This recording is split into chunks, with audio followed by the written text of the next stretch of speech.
worst possible thing you could say when you walk into a car dealership. I spent 5 years with Mercedes-Benz, 5 with General Motors, and the worst thing a person could say when they walk in is, if you could just get me to this payment, we got a deal. So your loan's probably still like 19, which means you got to pay to get out. You're upside down. It's called negative equity.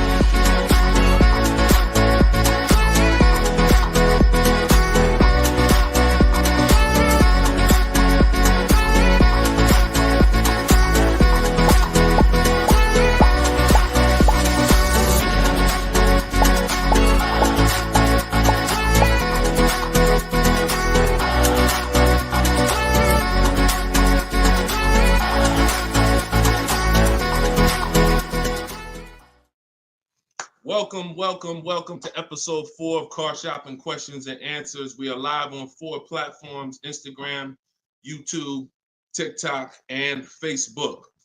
Okay, we already got people asking questions on TikTok. As you come in, we do these shows at 12. Hold on, I want to give my camera time to focus because I'm doing a lot of moving. We do these live shows, it'll focus in 1 second, at 12 p.m. and 3 p.m. Eastern time. Hold on, I'm out of focus. There we go. 12 p.m. and 3 p.m. Eastern time. Now, we broadcast these shows throughout the day because a lot of people can't make the live broadcast. You want to tell your friends about it. If this is your first time with us, you've never been on a live with us before. Oh, wait, hold on. They're saying that hold on, can't hear. No sound. All right, hold on. Let's see. How about that? We're good on TikTok? Let me make sure we're good here on, give me a clear if we're clear on Facebook now. Give me a clear. We always got to do the housekeeping, y'all, and I need your help. Before we get busy, let me know audio is good. I see we're clear on TikTok. How are we on Instagram, on YouTube, on Facebook? All right, perfect. I see the thumbs up just came through. Okay, so this is episode 4. We do these live shows 12 p.m. Eastern time and 3 p.m. Eastern time. So you'll see the broadcast throughout the day, but if you want to actually be live with us, then you want to join us on any of the 4 platforms at one of those 2 times: Monday, Tuesday, Thursday, and Friday. So we are live. My name is Deshone the Auto Advisor. I am the author of the digital book, Cars from Home, 7 Steps to Saving Time, Money, and Avoiding Dealerships. You can get your copy for 75% off during the show over the next 30 minutes in my TikTok bio, in my Instagram bio, or I'm going to put the banner up here. You can go to deshonsbook.com. We have a link in the comment. We have a comment link in the comment section. So I want you to start typing your questions. We get very, very busy. Have your notes ready. Be ready to unlearn what you've learned about cars, because we get below market deals, and that should be your only mission when you are car shopping, is to get below market deals. All right. Now, one thing that I want to discuss. Okay, matter of fact, let's go. Go ahead, throw that up. Let's go to Frankie's question. So this is from TikTok. Can you please give me the percentage breakdown on leases again? Okay. The 1% rule has been around since probably before I ever even got into the car business. The 1% rule says that if your lease payment is 1% of the MSRP, or less, you stole a car. No down payment. So I had a 2018 Jeep Grand Cherokee. It was a $35,000 vehicle. My lease payment was $330 a month. That was under 1%. That's how we indicate that. Now, how we're doing the math is we are taking the MSRP, taking the monthly payment rather, and dividing it into the MSRP. For example, $330, which was my payment, into the MSRP, which was $35,000, and then that gives us 0.009%. 0.009%. Good afternoon, Vivian. Good to see you. So That's how you do it. Now you can multiply by 100 if you want to really get the percentage. You multiply by 100 and you'll see 0.94%. So that has been around for a long time. Shout out to the sharers. I see you, Frankie. Thanks for sharing. Please DM me too. I'm still waiting on ideas for what we could do for the people who share the broadcast. I mean it. We want to make sure we are rewarding people who share, tag, people who invite people to the broadcast. So DM me these ideas. Those are the only DMs I'm looking for because we get too many DMs to really respond to them. We get probably 50 to 100 a day. So we can't respond to all DMs, but those are the ones that I'm looking for. Okay, shout out to everybody who shares. Now, that's been around for a long time. That's how you know you stole the car. It's not even a question now that we still need to get offers because like this is Freener right here. This is why you never want to get excited about one offer unless it's the lowest bid. Here's why. Freener, she just got a, hold on, I'm putting it up here on the screen. She just got a 0.88% lease on a Jeep Grand Cherokee hybrid anniversary edition. $65,000, $65,950 was the MSRP. Her best bid was $579 a month. She's in the video library. She has what we teach. Getting bids. See, so sometimes you could look and be like, oh, this offer looks really, really good. Should I take it? Not if it's not the lowest bid. It must be the lowest out of at least 5 offers. Because what I always tell you is 80% of dealers are overpriced.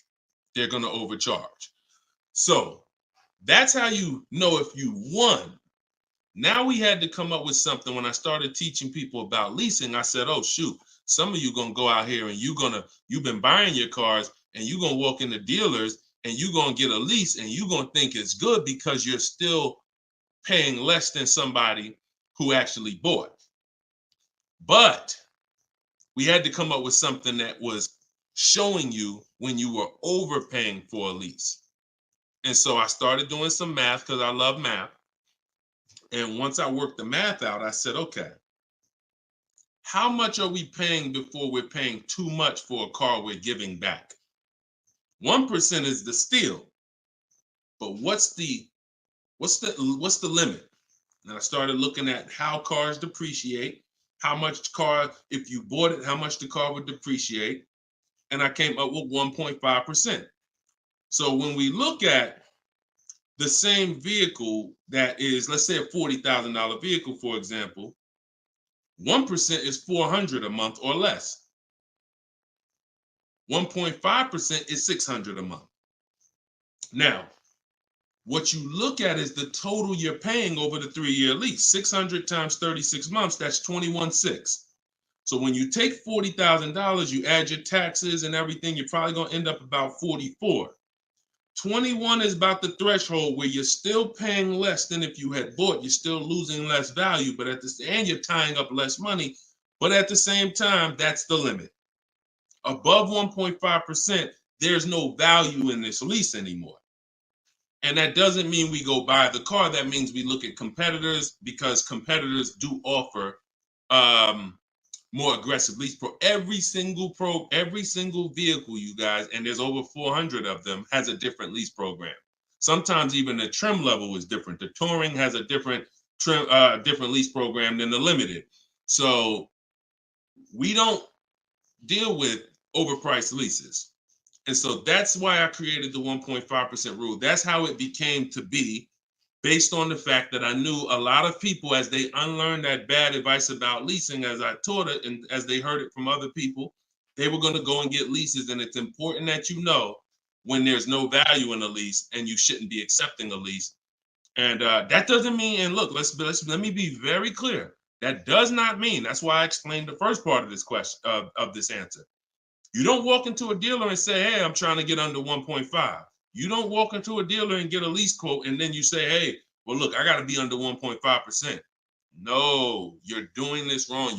Again, my mindset and what I'm trying to get you to use is Cars from Home, where you should be, the only reason you should be in a dealership is to test drive cars. if you're buying new cars or leasing.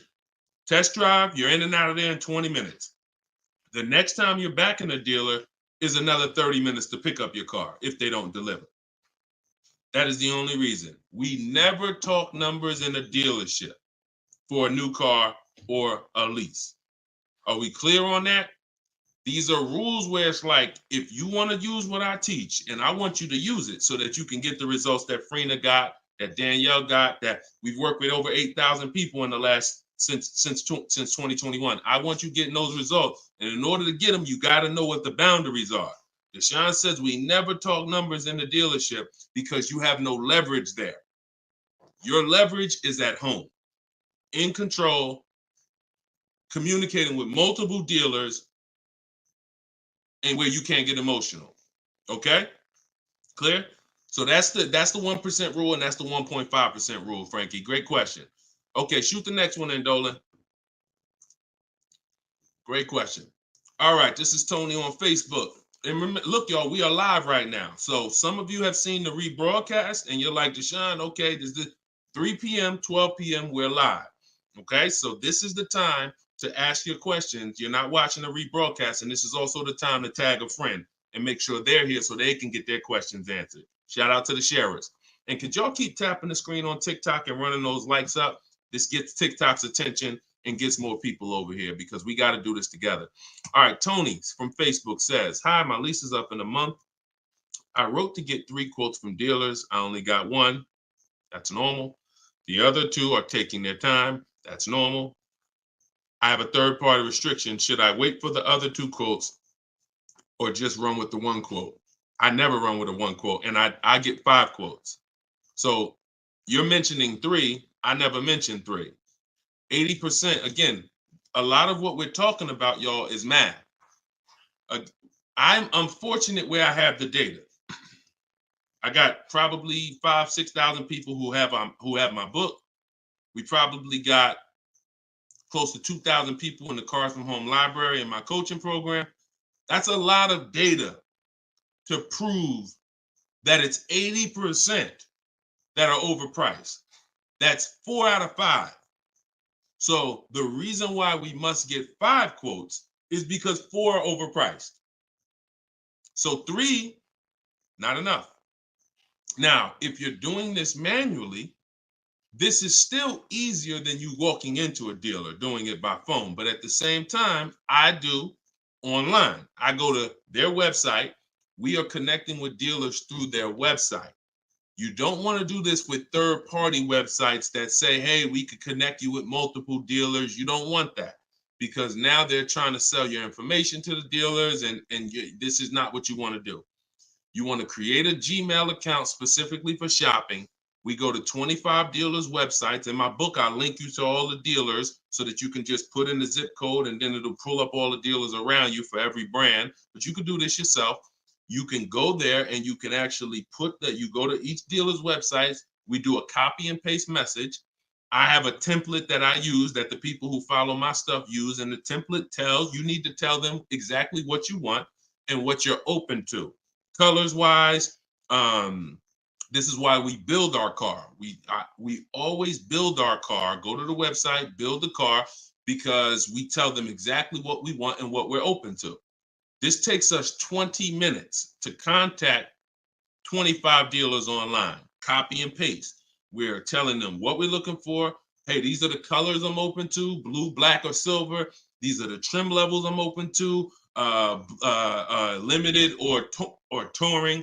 We're telling them this is these are the package, these are my must-haves.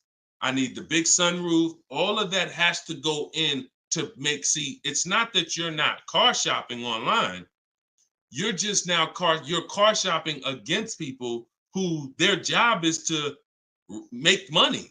And so if you don't have what I'm telling you I've responded to hundreds of internet requests when I work for the dealers. If you're here for the first time, type a 1. If this is your first time ever being on a broadcast with us, type a 1. I want you to know a little something about me. I was inside car dealers for 14 years, responding to these quotes. So The reason why I'm giving you the exact strategies is because I know there's so many things that you're not trained to give the dealership that they need. They can't give you a quote without it. They can't shop correctly, without it. Okay, shout out to the first time people. Could everybody type welcome to the first time people? If you've been on here before, type welcome to the first time people. Now, once you give them that information, you're copy and pasting that. Copy, paste, copy, paste, copy, paste. You're doing that with 25 dealers. And then that creates the conversation to see where the dealers are actually coming, where the deals are coming from. But you need to see who has a car first. You need to see who has a car first. So, oh, you're talking about selling the lease. Okay, you're earlier in the process. Understood, Tony. Okay, perfect. No, just talk to another used car manager. And you want to have conversations because one, your car is worth different things to different people. You need at least 3 for that. You're on point. Yes, 3 quotes for your lease buyout. For your old car from 3 different used car managers. And if the 2 are not getting back to you, then just move on to other ones. But be aware, you should be using those values you got online from the online buyers to see if you have equity, because not everyone has equity. The whole purpose of the equity assessment is to make sure you're not leaving any money on the table. That's the purpose. But there's no guarantee. Many people have turned their leases in not knowing that they should have done an equity assessment, and then the dealership sitting on $2,000, $3,000, $4,000, $5,000, $6,000 that they didn't know about. That's what we want to prevent. So if you do those offers and you see you have $3,000, $4,000 in equity, now that's when you bring it here. If you do those offers and you're at a break even or $1,000, then that's not always worth it, because those used car managers are not going to match the highest offer. So be aware of that. But if you have equity there, then 3 used car managers, that's how you make a move. Okay? Fight for your money. This is your money. If you end up making $1,500 out the deal even, and it took you 2 hours, where do you make $750 an hour at? $750 an hour. So this is your money. And if you don't fight for your money, someone else will definitely cash the check. All right? Tyler said, send the next one in. Tyler said, F&I director here in Houston of 2 large stores. Your content is great. I appreciate you, Tyler. This is the 20% right here. See, the 20% can always admit when we're doing something to help the market. The 80% will come on here and be like, oh man, this guy couldn't make it in the car business. Now he's teaching. All right, go ahead. Shoot the next one up, Dolan. This one's from Facebook. What's up, John? Instagram, y'all not typing enough questions. And Instagram, just so you know, the easiest platform to share on is Instagram, because you hit that little arrow, it looks like a paper plane, and it'll let you go down your Instagram friend list and send this broadcast out to probably 10, 15, 20 people. Okay? Don't cheat your friends. All right? Shout out to the sharers. John from Facebook says, is it hard to purchase with a charge-off on credit 3 years old? So everyone who has credit issues should be following Shonda Martin. She's on all the platforms, Road to 750 plus. And you should be working on getting your credit to the point where you can qualify for the best programs. And you don't need an 800 credit score to qualify for the best programs. You usually need close to 680, 690 will usually qualify you for most tier 1 leases.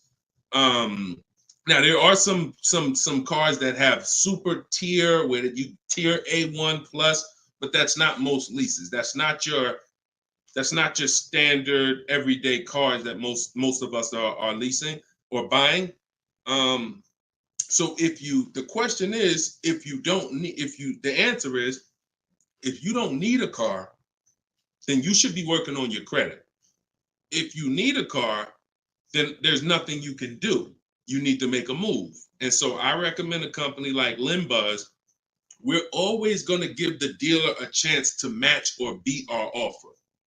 So whoever we end up buying our car from, some of you have been taught never let the dealer participate. That's costing you money, because the dealer has 7, 10, 12 banks on their end. Now, If they're trying to beat and earn your business, now that's a winning position. See, check this out. When you have a finance manager who's saying this about you, what's the highest interest rate you think they'll pay? What's the highest payment you think they'll pay?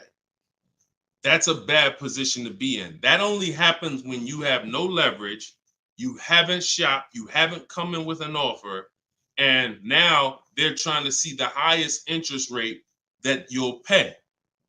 We're not doing that. You're doing it our way, which is we're going to have we don't let anyone touch our credit until after we find our car. Now, once we find our car, get our best deal through a bidding system, now we're going to take that purchase agreement, that's a receipt. Yep, I see the questions coming in on Instagram. We got you. Hold on, Atlantis.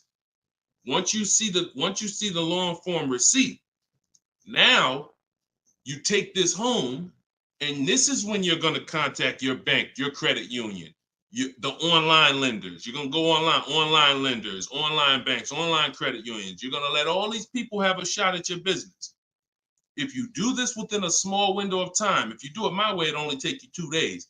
This is going to weigh on your score the same as one hard inquiry, because this is something called rate shopping. This is not going from dealer to dealer, getting turned down or putting in applications and nothing like that. This is how you rate shop correctly. I call this the bank bidding war. When you get my book, I also send you the bank bidding war blueprint. It's going to be going into my book, but I need about another month to be able to combine it. But I send you the bank bidding war blueprint. Now, the bank bidding war is 3 rounds. First thing we're doing is seeing, is there any special interest rates that the car we're buying has? In your particular case, John, with credit challenges, you're not going to qualify for that. That's okay. But we need to check that. If there's 0%, 0.99%, that eliminates our need to do anything else with financing, because no one else is going to beat that. Second part of the round starts, there's 3 rounds to the bank bidding war. The second part comes after we find our car, and it's what I just broke down. When we come home, we let all these banks, these lenders, online credit unions run our credit, and so they're bidding and submitting us their loan offers. Now, the third round is the dealer. That's when we're going to call the dealer who we reserved the car with and say, hey, I got 6.29 from this bank. If you can beat it, I'll give you the business. Now, this is the big difference, you guys. When you have a finance manager who's trying to beat your offer, who's calling their banks and saying, hey, I need to get 5 point something because this person already has 6. That's leverage. When you start bidding, like I'm teaching you, like what's in my book, like what's in everything we do, in my videos, everything's a bid. You have the leverage.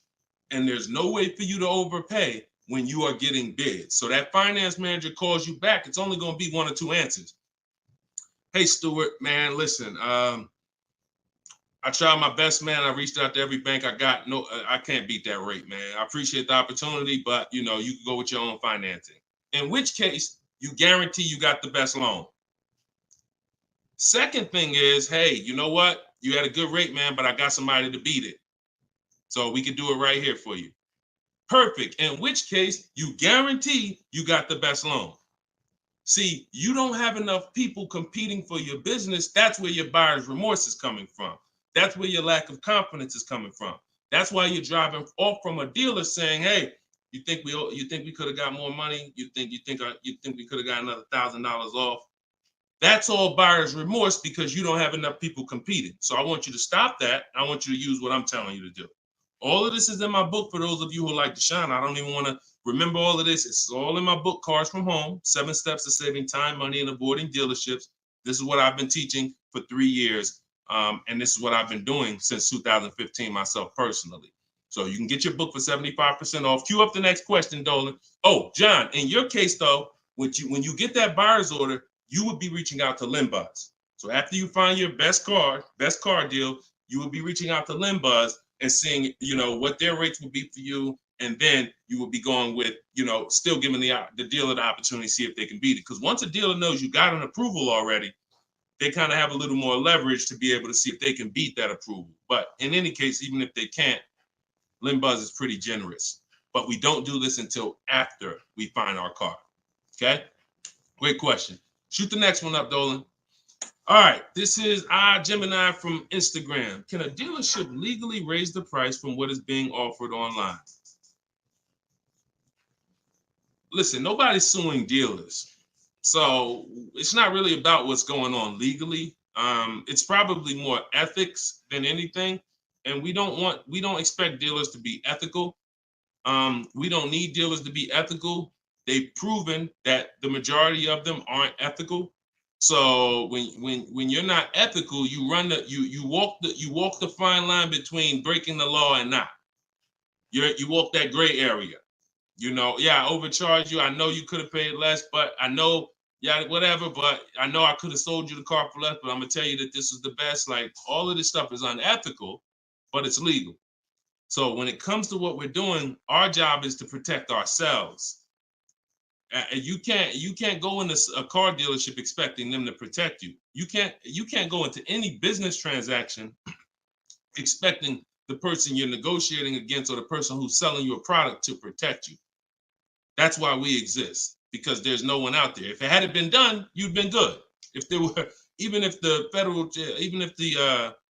I think it's the Federal Trade Commission or whoever regulates businesses were stepping in to protect the public, then we wouldn't have a need for what we do. But that doesn't exist. So it's on you. It's buyer beware. It's you protect yourself. And so I provide the tools for everyone who wants to take action to protect themselves. All right? But no, we don't expect dealers to do anything other than what they've been doing.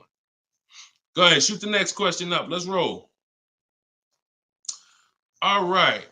Why shouldn't a person focus just on monthly payment, monthly car note? Okay, good question. Hold on. Let me make sure I can see Instagram. All right, so this one's from Instagram. Promise Tammy said, why shouldn't a person focus on just the monthly car note amount? So if we did a little math and you go, all right, if you walk into a dealer and you're looking at a $40,000 car and you say to the dealer, how much does that car cost a month? And they're smart, if they're trained, they're gonna say, well, it's not really about the car payment right now. Do you like the car? And once you say, yeah, I like the car, let's get down to numbers, they're gonna ask you, they're gonna try to figure out what you could afford. Like, what's the most you could afford? Or I can't afford any more than $450 a month.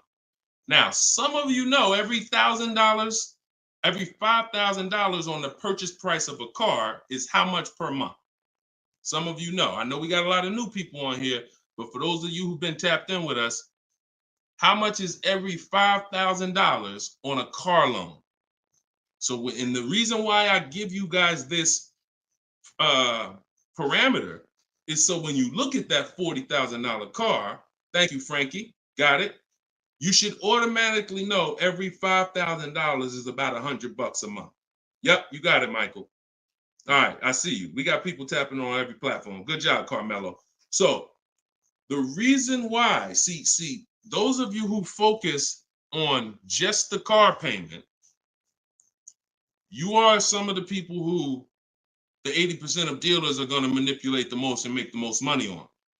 Because when you come in, if you don't realize that that $40,000 car is in no way close to $450 a month, now you have someone who's going to try to manipulate the loan to make that car $450 a month somehow.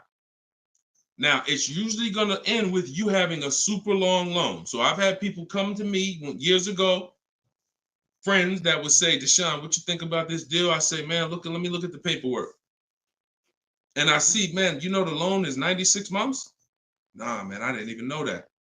Yeah, the loan is 96 months. What is that, 8 years? 84 months is 7 years, 96 months is 8 years. So you're out the door at an 8-year loan. Now, I'm not going to assume you know why that's bad. So I'll say that an 8-year loan leads to too much interest, and it's what it is, because if they got you an 8-year loan, it's certainly at a high interest rate, because banks know that those loans, people who need 8-year loans, are risky.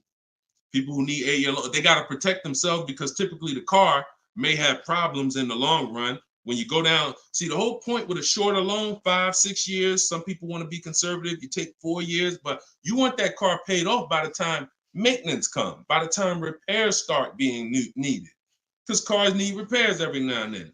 So you want the car paid off. They know that if we give this person an 8-year loan, typically they're probably gonna have issues around year 7, year 6, even depending on the age of the car.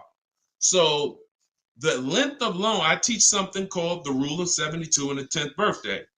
I will not in any way co-sign anyone getting a loan longer than 72 months, which is 6 years, because we don't have, see, what's the longest loan, a mortgage that any of you would take? Let's keep a real fast dialogue going. All of this is to really answer the question that Tammy's asking, which a lot of other people have. So we need to indicate why this makes a difference.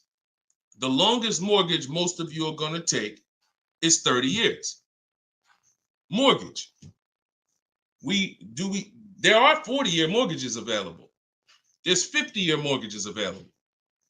No one on here said, yo, I do a 50-year mortgage. Why?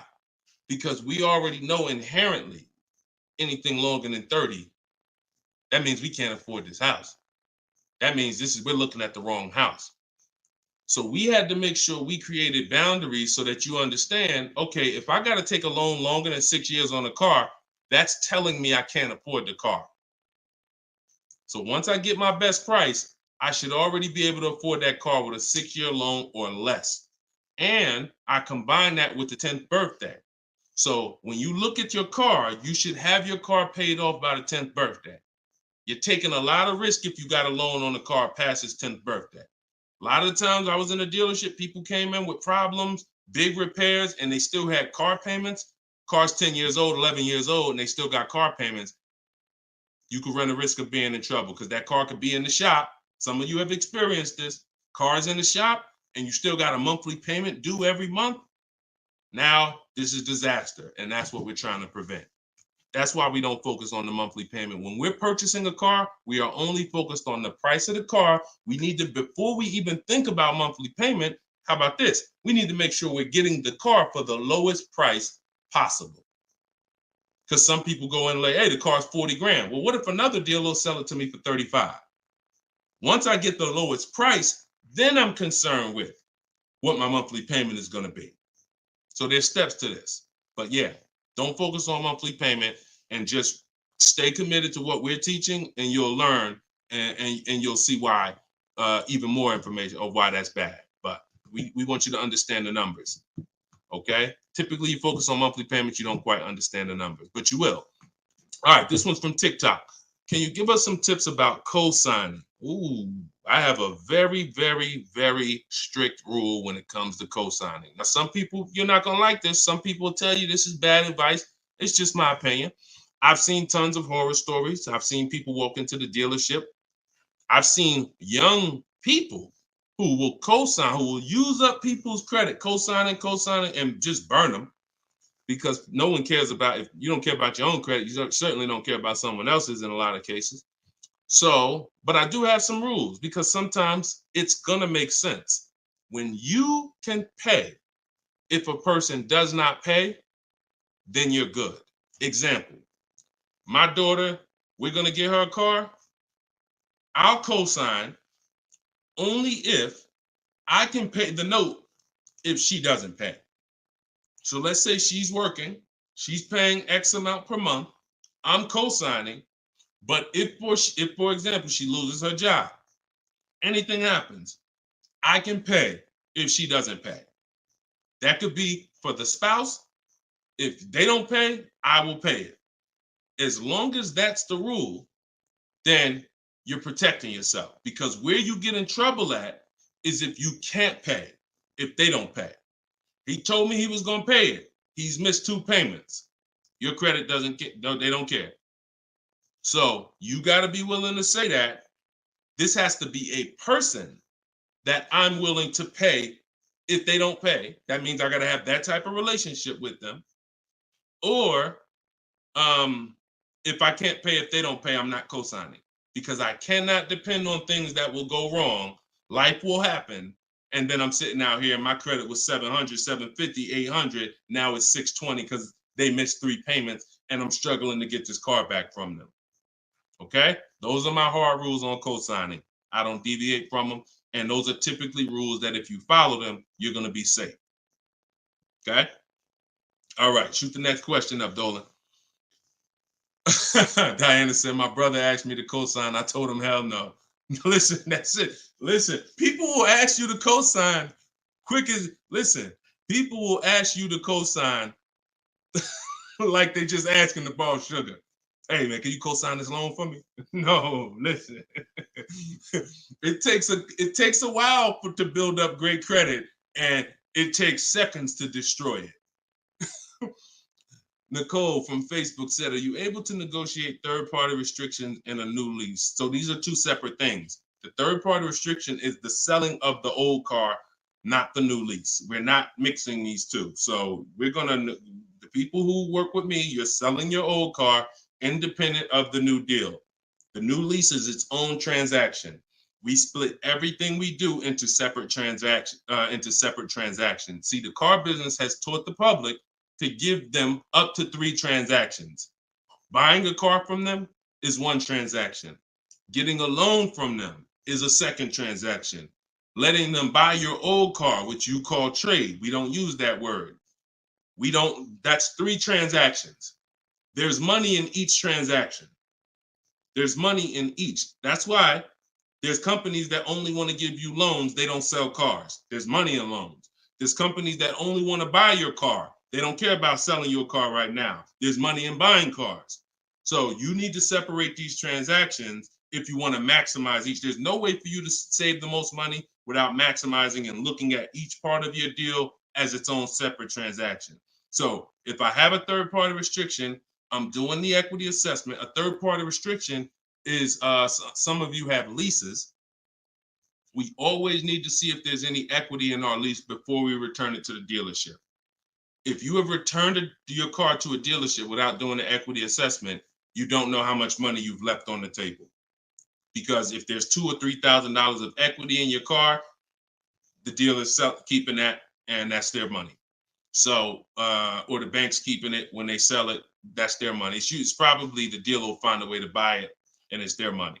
So when we look at an equity assessment, we're going to do it at all times. Now, there's no guarantee we have equity, but we want to guarantee we're not leaving equity on the table.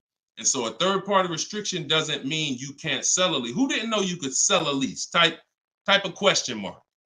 If that's new to you, this is your first time hearing this, you've been leasing, and you're like, Deshone, I never heard about selling leases. I had no idea this was a thing.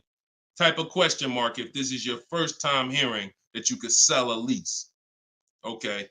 Fish Guy Rodney. Okay. See, so more information is coming out. Okay. Fairy Godmother. Okay. Emil. Okay, I'm sorry. I just tore your name up. Sorry. So as you change Shamir on Instagram. So when we look at this, we got to see that the things that we don't know cost us money. So now it's like, once they saw people, because we helped out probably thousands of people in the pandemic sell their leases, used car values, resale values were crazy. So we had people making $5,000, $10,000, $12,000 selling their leases. I sold my Jeep Grand Cherokee lease. I made $8,900 after I drove it for 42 months because I extended the lease and then I sold it. My mother, she drove her car. She made $10,200. Now those numbers don't exist anymore because values have come back down. But there's still people who are going to make 3, going to make 2, going to make 4, depending on your car. Now, every car doesn't have equity. But when it comes to the third-party restriction, they don't say you can't sell. They limit who you can sell to. You must sell to a local used car dealer. To a local dealer of the same brand. So if you have an Audi, you must sell to an Audi dealer. We are still going to get bids. We're going to get at least 3 bids from used car managers at Audi dealers because your car is not worth the same thing to every dealership. Your car may be worth 19 to this dealer, 19.8 to this dealer, 21 to this dealer, which is why we must get bids. Y'all gonna hear me say that word. Your favorite word, if you stick around and you use what I'm teaching, when you start mastering my strategies, your favorite words are gonna be bids, multiple offers, because that's how we save all the money. So okay, so that has to be handled, Nicole, separately. The selling of your car, the who I'm gonna sell that car to, you find that person first. Then you go shop for your replacement car. And then once you go sign that deal, you sell the car, you do it the same day, and you maximize both transactions. Okay? And all of this, guys, shouldn't take you any more than 90 minutes. This is not something that's going to take you hours. See, my whole thing is to show you how to get great deals in 60, 90 minutes from home. That's why my book is called Cars from Home. 7 Steps to Saving Time, Money, and Avoiding Dealerships. You can all get a copy for 75% off for the next 30 minutes. Just go to my TikTok bio. You won't leave the broadcast. Grab your copy before that timer hits 0. The price goes back up to $97. Or you can go to my Instagram bio, or click it if you're on Facebook or YouTube. Go to the comment section and you'll see a link to deshonsbook.com and grab your copy for 75% off before the timer expires. All right, go ahead, Dolan. Shoot the next question out. Should I feel bad if I get 1.3? I'd only feel bad if I got 1.3 and if it was my only offer. If it was my only offer, or if I only got 2 offers, then yes, because I'm going to tell you why. I'm going to show you something. When I look at what I see, hold on. Okay, hold on. We saw Freener. Some of you saw Freener. That's 0.88. That's just ridiculous. 0.88. But look, Charles, he gets a Palisade. He's paying $48,000 vehicle. His best offer was $597 a month, 1.23. Now, look at and sometimes people who are getting phenomenal, who are looking at cars that are super, super popular, they'll go a little further, and he reached out to 35 dealers. Now, I want you to pay attention. Some of you, the average person, only shops 2 dealers. My strategy is I teach 25 to 5. But once you see my copy and paste system, which is in my book, I have a copy and paste system where we're on their website. You'll see that I could talk to another 10 dealers. It only take me 10 minutes to open up contact with another 10 dealers. We always use a separate email. Do not contact dealers from your personal email. I'm warning y'all. It's not going to work. You're trying to go through your work email, and then you got your personal stuff, and then you're seeing the car dealers. Don't do it. Create a separate Google email, and that's how we do it. So he said, I reached out to 3,500 dealers, got 10 quotes back. So that $597 a month, 1.23 is the best out of 10.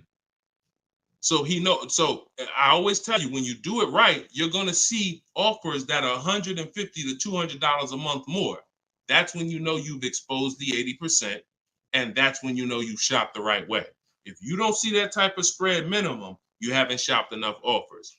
So that's the only time I would feel bad, GKA, is if I didn't get at least 5 quotes, because I don't know if 1.3 was the best.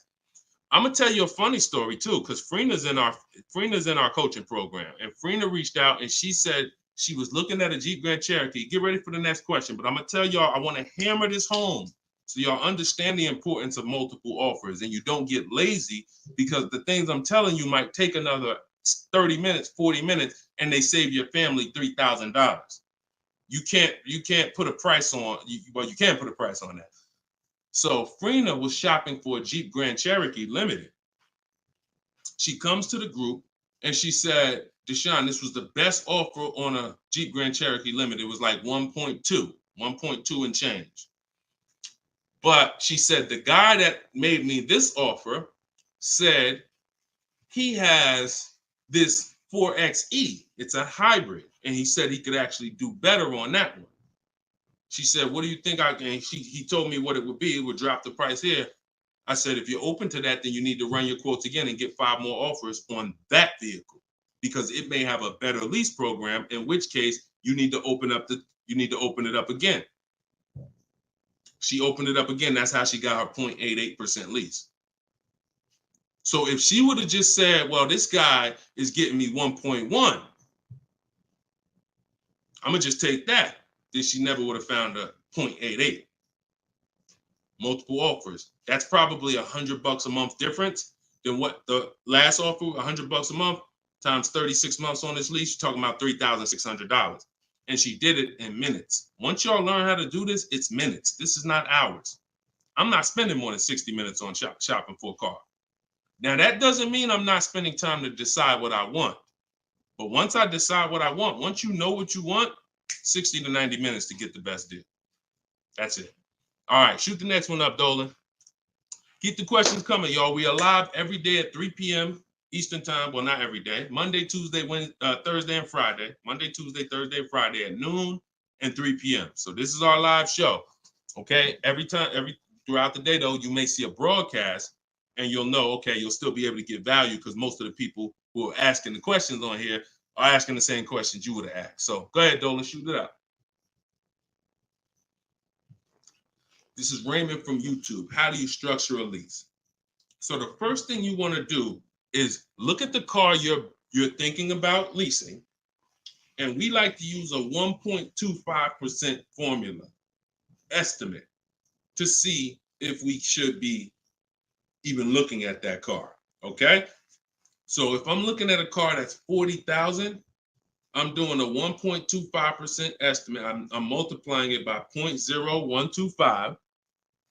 And then I'm going to see, 40,000. I'm multiplying that by 0.0125, and that comes out to 500. So that's going to tell me if I'm looking to be at 300, that's not the car that I'm going to be looking for in most cases. Now, we don't know if the best deal is going to be 1.25, but we're trying to estimate based on a bad deal is above 1.5. Anything above 1.5, we're overpaying for our lease. No money down. Money down comes later. Now a steal is 1.1%. So I teach something in my book. It's called 1% is the steal.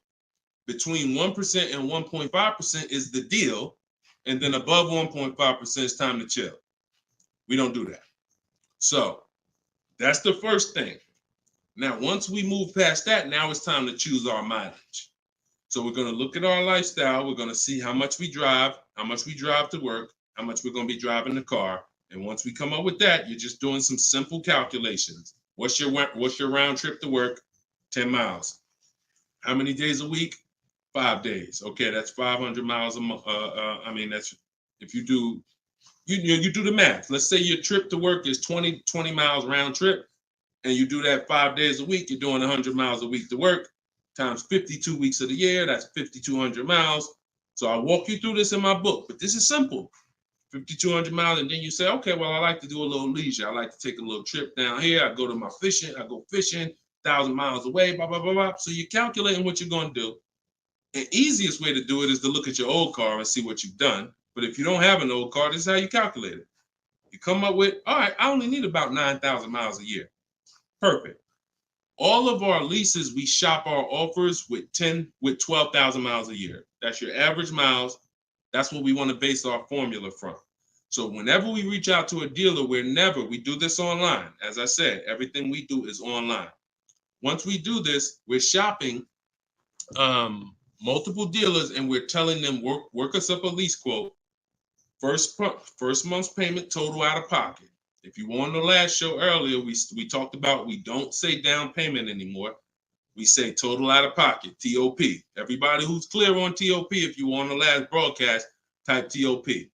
If you weren't, TOP is total out of pocket. That means only thing I'm giving you for this offer right now is my first lease payment, and I'm driving off. Total out of pocket. We're not saying down payments anymore. Okay? So now, we're structuring our lease with first month's total out of pocket, 12,000 miles per year, and that's how we're sending the offers out to the dealers. All online, all copy and paste. These are all templates I have, but I have templates where you just fill in what you want, blah, blah, blah, all in my book. There are links, there's templates, but if you're going to do it your way, that's fine, but this is how you do it. And you can sit in your computer and just copy and paste. And now you're looking to get 5 quotes. That is the mission. 5 quotes, and that's it. That's how we structure our leases. Once you're done and you get your best quote, Now that's when you adjust your mileage. So once you identify the best dealer, the winning bid, now you're going to say to that dealer, hey, can you adjust the offer to 10,000 miles a year? Can you adjust it to 18,000 per year? Can you adjust it to 25,000 per year if you're a high mileage driver? And you adjust it from there. But that's it. You do this over and over, rinse and repeat. Rinse and repeat. All right. Great question. Shoot the next one in, Dolan. All right. Shout out to the sharers. Thank you, Liba. I see you. Thank you so much. This one's from Preston on YouTube. What is the best way to finance a car out of state? It's no difference. It's really no difference. We're going to find the car. We're going to get the buyer's order. We're going to have them. Now, the thing about a used car, if it's a used car, we got to test drive the car. So what you may want to do is if you're picking up a car out of state, you may want to go there, lock up the car, grab a cheap hotel for the night, stay there, because you don't want to eliminate the bidding process. The bidding process is your bank, your credit union, online banks bidding, and then dealers bidding. The dealer who you get the car from, they're bidding against that. Some of you don't really understand how much money is in finance. On a $40,000 loan, 2 points on an interest rate could literally be $2,500. So we got to understand there's a lot of money in loans. So if I'm driving to pick up a car out of state, what I'm typically going to do is go test drive that car. If I like it, I'm locking it up with a deposit. I'm taking that buyer's order. I'm gonna go back, depending on how far it is. If it's 3 hours away, I'm probably not gonna drive home and then come back. Depends on you. I'll probably just post up in a hotel. Go do my financing online. Let all these banks and credit unions run my credit so I can get their offers, and then I would call the dealership the next day and say, hey, this was my best offer. If you could beat it, I'll just come get it from you, and that's it. I'll spend $50, $60, $100 on a hotel to save $3,000, $2,000 on interest on my interest rate. But everything else is the same. So we can't be scared to go out of state. If many of you who are using what I'm teaching, you're going to see. Look at Eddie. Who was Eddie who drove? Hold on. Short conversation. John, hold on. Market. Trying to think. I'll see many of who I'm going to share with you. You'll see they'll say when they're picking up their car, I'm driving 45 minutes. I'm driving an hour and a half away. Look at Sean.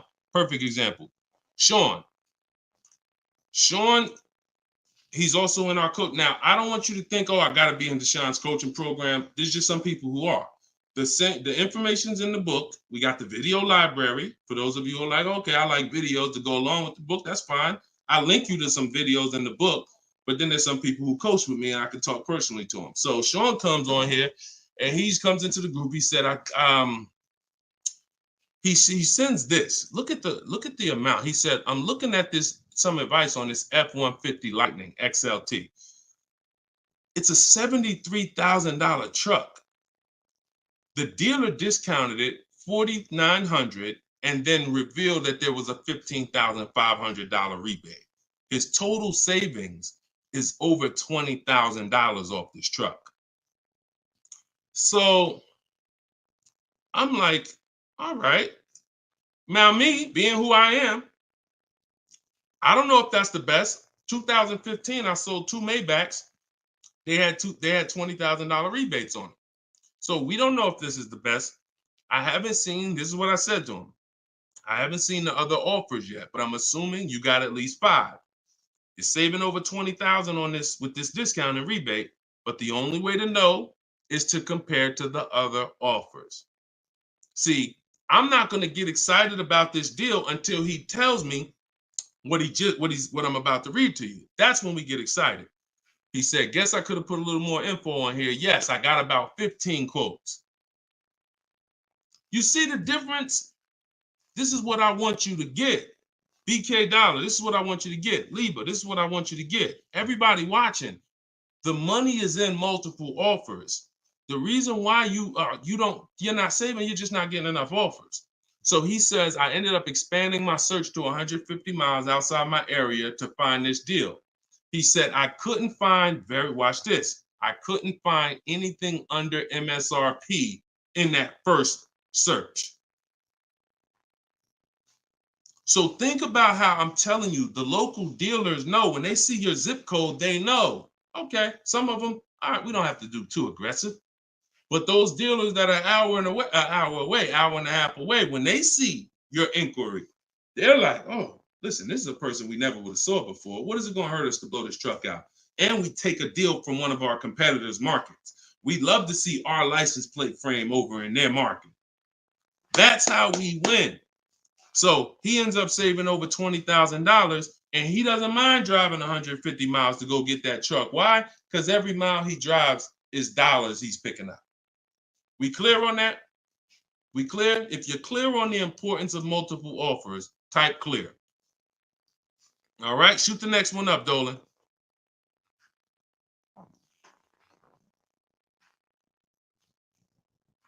Okay, this one's from Instagram. Atlanta's Black Gabriel, or Gabrielle.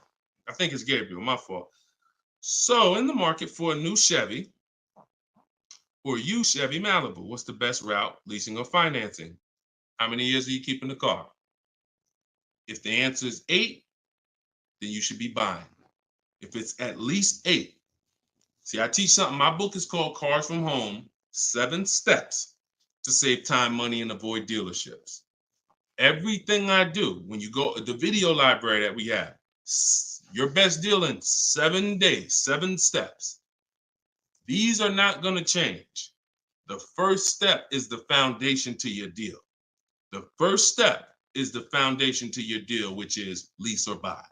Because you cannot get a good deal if you bought when you should have leased.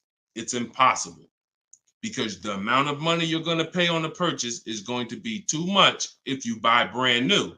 And if you buy pre-owned, it's going to be about the same amount you'll pay. So when you buy, if you're not keeping your car 8 years and you buy a used car, 3-4 years old, and then you trade it in 5 or 6 years, you're going to pay the same amount or even a little more than someone who got a great lease deal and drove brand new vehicles. So it's all about how many years you're keeping the car. If you're keeping the car, if you're like Deshone, there's no way I'm keeping the car 8 years. That's not my style. Then you should be shopping from this day forward for aggressive lease deals. Now, once you find a car that you love, or if your spouse says, you know what, I don't switch cars like that. I keep a car 8, 10, 12 years. Then we purchase for them. We're going to purchase. But for those who are not keeping their cars 8 years, you are losing thousands and thousands and thousands of dollars not leasing cars. Thousands, thousands and thousands and thousands and thousands. All right? That's the 8-year rule. It's the most important question. It's the first thing you ask when you are car shopping and you're ready to car shop. How many years am I keeping this car? 8 or less, we lease. Less than 8, we lease. More than 8, we buy. That's how we avoid the depreciation. So go ahead. It's a hard rule. You want a follow-up question to that, or anybody want to? Because I know some of you are like, Deshone, I was taught never lease. Whatever. You want to follow up to that question? That's perfectly fine. But that's the rule. And it's the rule based on money. I've seen thousands of scenarios, and I spend years and all my time shouting from the hills so people could understand how much money they're losing by not getting good lease deals or not leasing at all. Okay, go ahead, shoot the next one up, Dolan. Okay, this one's from TikTok. All right, Peyton. Do dealerships finance used cars too? Yeah, sure. Absolutely. But we don't finance, dealers are our last offer for financing, never our first. So what you should do is you should go watch the replay from earlier, episode 3. This is episode 4 of Car Shopping Questions and Answers. We do these lives Monday, Tuesday, Thursday, and Friday, 12 p.m. Eastern time and 3 p.m. Eastern time. For those of you who are like, because I want you to be able to tell your friends. Today, some of you are going to run into people who are car shopping. You need to be telling them, hey, you got to check this guy, Deshone the Auto Advisor. He does this show, live show, 12 o'clock, 3 o'clock, Monday, Tuesday, Thursday, and Friday. But you want to watch episode 3 where we went into detail about how we don't finance. In fact, early, I think we talked about it early on this episode. Your financing should be independent from the dealer. The dealer should be your last offer for financing. Because what you're asking for, that's 2 transactions. You're giving them 2 transactions of business. You're giving them the purchase of a car, and then you're giving them the selling you of your loan. So what we do is we separate these transactions and we get bids for each. So the only way I'm dealing with a dealer, the only way you're going to be dealing with a dealer is if they've won the bid, which means if I'm looking for a used car, you won the bid out of all the used cars. Like, all right, give you an example. This is Vincent. Vincent got a 3-year-old Lincoln Corsair, premium trim level, under 45,000 miles, clean Carfax, inspection, all from the comfort of home. I'm reading what he put in our group. He was targeting to find a discount of 30 to 35% from the MSRP. This is something that no one is teaching you guys about what you need when you're purchasing a used car. If you're going to be purchasing a used car in the future or your next car, or if you bought a used car in the past, type the letter U. Type the letter U. If you're going to be purchasing a used car, or if you have purchased a used car in the past, I'm about to give you something that you have never heard before, but it is no way for you to know you got a great deal until you start talking the way Brandon talks here. You notice he said 30, he was targeting to find something 30 to 35% from the MSRP. In order for us to know, I see you, Shelby. I see you, Emma. I see you, Katarina. I see you, Raymond. Okay, perfect. Atlanta's Black Gate. All right, a lot of people. Okay, so when you are shopping for a used car, let me tell you a story, give you an example, all right? So I was shopping for my pre-owned Infiniti truck 3 months, a little over a year ago. I narrowed it down to 3. Now, I narrowed it down based on title history, service records, accident history. We talked about this in the last episode, episode 4. Title history, service record, episode 3 rather. You can see it on YouTube. And if you're on YouTube, please make sure you subscribe and please hit the like button. It matters because that shows the algorithm that we talking business over here, that more people need to be here. So when I narrowed this down now I get to I think I narrowed it down to my top 4. They were all white. They were all within 30, they're all within $1,500 of each other. Now, here's the problem. This is where it gets complex for you. Because I'm looking at one that they're asking 30,000 and change, one they're asking 31,000, one they're asking 31,800. You know, they're all within $1,500, $2,000 of each other. Similar miles. On the outside, they all look similar. Without knowing, I created something called the true value percentage. What is the true value percentage? It's not what the website says is a good deal. It's the percentage off of what the vehicle was when it was brand new. So I pulled the window sticker for each of these vehicles. I pulled the window sticker, and what do I see? Now I teach you how to do this in my book. I teach you this entire process, but I'm walking you through it. Exactly. I pull the window sticker. You can get it from Carfax, depending on if Carfax has a deal with that manufacturer. Carfax has window stickers. Now, what do I see? One car is 46,000 when it was brand new. Now they're asking 31 and change. Okay. One car is 48 when it was brand new. They're asking 31 and change. One car was 52 and one car was 54.5. That's the one I got. So you see how in one instance we were confused. You would be confused. You sitting here like, yeah, Deshone, that's hard because they all look the same. They all similar price. How do we know? Once we find out the original MSRP, not only do we find out what the original equipment is that's in the vehicle, which is helpful. I wanted to know this is an Edition 30, got all these special features. That's helpful to know too. But more important than that even is to know that that car was a $54,500 car that they were asking $31,800 for, which means I got a 42% discount. That is something we created called the true value percentage. And that's how we make sure we choose the right used car when we're ready to pick the final one. This is what we do here, y'all. If you this is why, like, this is why we've been blessed, because God knows we giving you the information you need to win with. So all of this is in my new book, Cars from Home, 7 Steps to Saving Time, Money, and Avoiding Dealerships. If you want it all in one place, you can watch the show. You can watch my free social media videos. I got hundreds of them. Or you can say, Deshone, I'm going to get this it's 75% off in my TikTok bio. It's normally $97, but you can get yours for 75% off. And you can get it in my Instagram bio, or if you're on Facebook or YouTube, click the comment section and click that button that says Deshone's book and get you 75% off for 30 minutes. After 30 minutes, price goes back to $97. So, all right, but that's the true value percentage. And that these are the things that we never buy a used car ever without looking at the true value percentage. So when you saw what he said when he bought that Lincoln, as he was targeting to get something 30 to 35% off MSRP, and he ended up getting one for 43%. So that's what you need to know. Go ahead, shoot the next one up, Dolan. Great questions today. All right, Raymond on YouTube. Does it make sense to buy an existing lease? So when you're buying a lease, all you're doing is buying a used car. That's how you got to look at it. It's a used car. It's just, it may be your car. If you're buying your lease out, it's a very different. See, what I see most times is people want to buy their lease because they don't know how to shop. Because there's deals out here. We've been making deals since the pandemic. I started our video library. We started that in 2021, November. Middle of the pandemic, when people were paying ridiculous prices over with the 80%. They were cashing the biggest check they've ever cashed in their lives.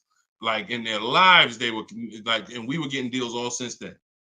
Felicia came in. She was our first person in our program who got a BMW. She saved $1,950 January 2022. And so we when you get bids, you reveal. That's why we don't pay attention to nothing out there. I don't care what anyone says, what any dealer says does not matter to me. That does not matter, because I know that if we got deals all through the pandemic, oh, forget it. That's why this market, we're killing it even more.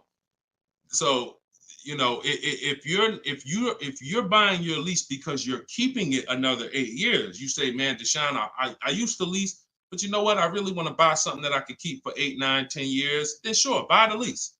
But if you're not doing that, then you're moving from a lease mindset, which is I'm driving great cars, brand new cars, always under warranty in most cases, latest and greatest features, low payments, pennies on a dollar compared to people buying. That's a whole value system. That's mindset right there. These are the people who are shopping for a lease. These are the benefits of leasing. And then you're moving and saying, all right, I'm going to buy a used car now.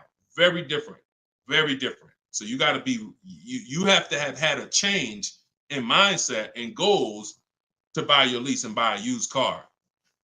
And it's never, what I see most times is people just don't know how to shop. When you use what I'm teaching you to shop, get 5 offers, you're going to see there's deals everywhere. Everywhere. Go ahead. Shoot the next one up, Dolan. You can't pay me to negotiate your lease, because I do this in 90 minutes and I'm teaching you to fish. You know, I've had people who used to buy cars from me. Hold on, keep that question up from Nicole, but I saw this person on TikTok. I'm not in the business I'm in the business of teaching people how to fish. So, you know, because what happens is you're building a trust in something. Like, if you're not willing to learn what it takes to do this in 90 minutes from home, like I'm teaching you, then you are the same type of person. That same mindset will lead you to go into dealers because you're just lazy and scared. Now, I'm not saying that's you. I'm warning you to not let that be you. I'm warning you you can't pay me enough. I'm not in that business. I'm in the business of helping people all around the country. It don't matter what you pay. Of course I don't think you would ever even ask me to work for free. I'm telling you though, that's not the business I'm in, because we can help thousands of people all around the country. But you're not realizing that your transaction is a 5-figure transaction. There's nothing else in this world that you're going to give that type of control. If you were going to start a business and it was going to take a $30,000 decision, $30,000 of your money, would you ever be looking and saying, oh, could you do this for me? You see, we do things with cars because we've been programmed to do them with cars. Car dealers have made you so scared that you've been programmed to do something, but you never do it with anything else. You never do it with a house. You wouldn't say, hey, could you just, I'll pay you to get my house for me. I'll pay you to, start this business for me. No, it's only cars.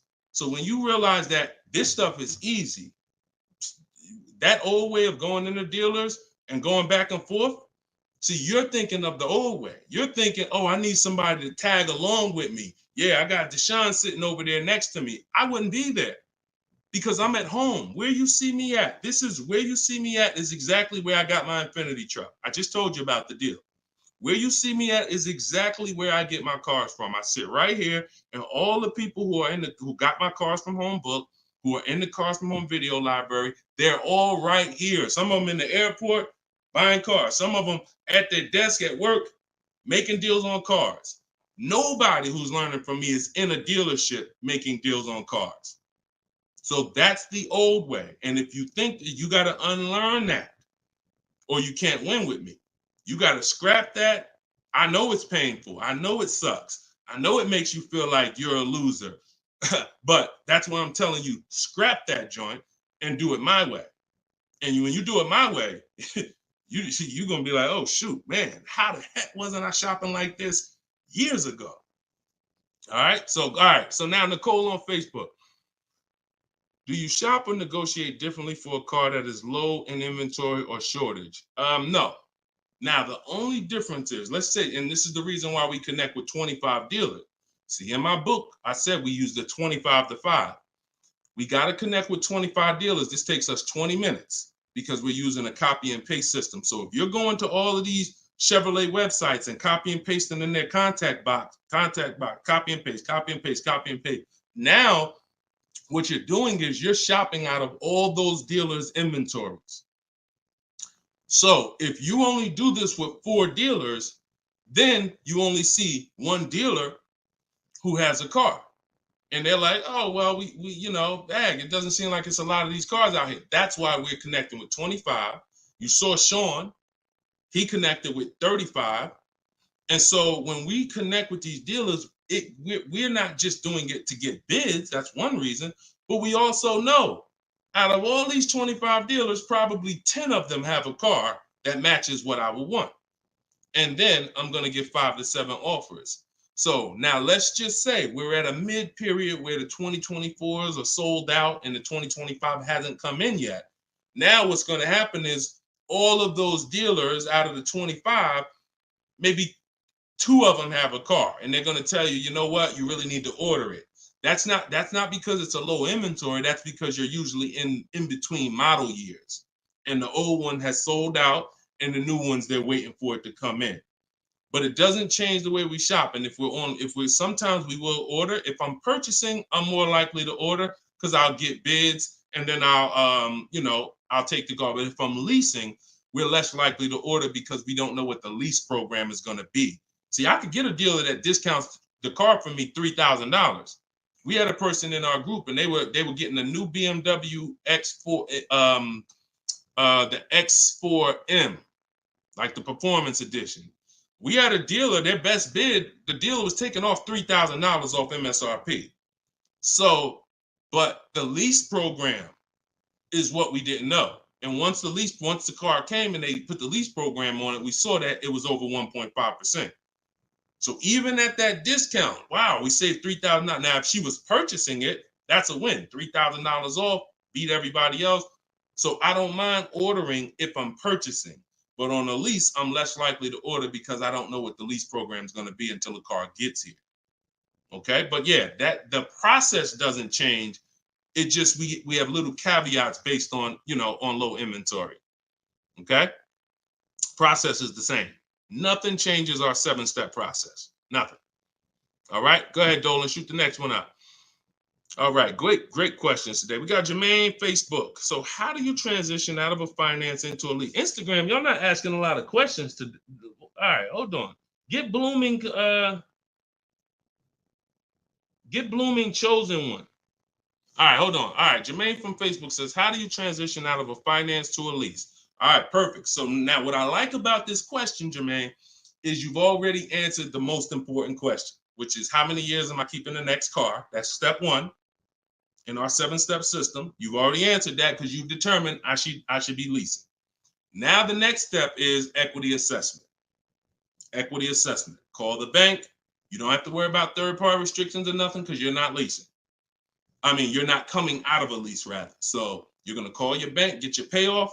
You're going to take 20 minutes, go on CarMax, Driveway, Carvana, Kelly's Blue Book Instant Cash Offer, AutoNation Sell My Car, Car Guru Sell My Car. Get those 6 offers. That's going to tell you if you have equity, break even, or if you have negative equity. That's your next step. Don't do anything else until you do that. Okay? See, we always have to account for our current asset before we start moving forward. What happens if he has $3,000 in equity? That means he has $3,000. He could either apply towards his next deal, or he could put that money in his bank account and, maybe he leases the next car with no money out of pocket. So equity assessment always comes even before we budget, before we plan our mileage, before we do anything. Equity assessment is what we do. All right. All right, shoot that next one up. Shoot that one up from Instagram if you got it, Dolan. It might have took you a minute, but because we got it's comments from everywhere, y'all. No matter. Okay, here we go. For your calculator, why doesn't it negotiate to the lowest offer? My calculator is the best. My calculator is the best thing that exists because it takes all the offers you get. By the way, y'all, what she's talking about.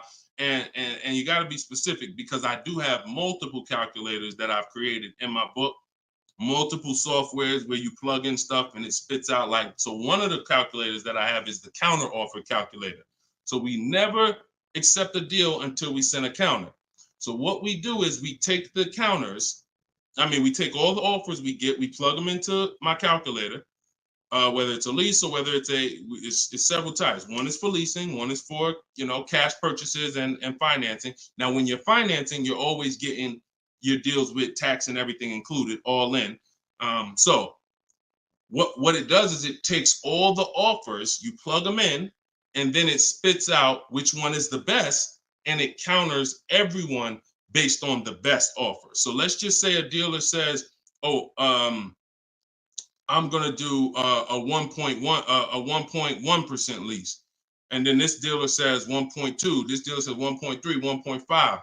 It's not countering all the high offers based on their high offers. It's countering all the offers based on the lowest offer. Because if the 1.1% lease was presented to us, that means any of the dealer could have did it. So now we're calling out the 80% and letting them know that if this dealer offered me 1.1%, then you all could have done it too. You're just choosing not to do it, in which case that's what the 80% do. So we counter every single one. We even counter the lowest one. And some people in the group will say, Deshone, man, this dealer is the lowest, man. Should I be countering them for another $50 less? I say you must counter. Because you don't know if there's another $10, $50, $20. If you don't counter until a person tells you there's no more room, even if they're the lowest, that's not the best deal. So sometimes you counter the lowest offer, and the lowest offer will be like, listen, man, I gave you my best shot. I got nothing else. We know they're telling the truth because we got 4 or 5 other offers that are much higher than that.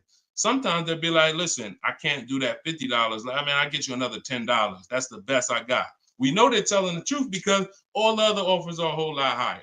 So that's the way the counter offer calculator works. It's gold. It's gold. So all right, we had an hour and 19 minutes. We try to keep these broadcasts about an hour and 15.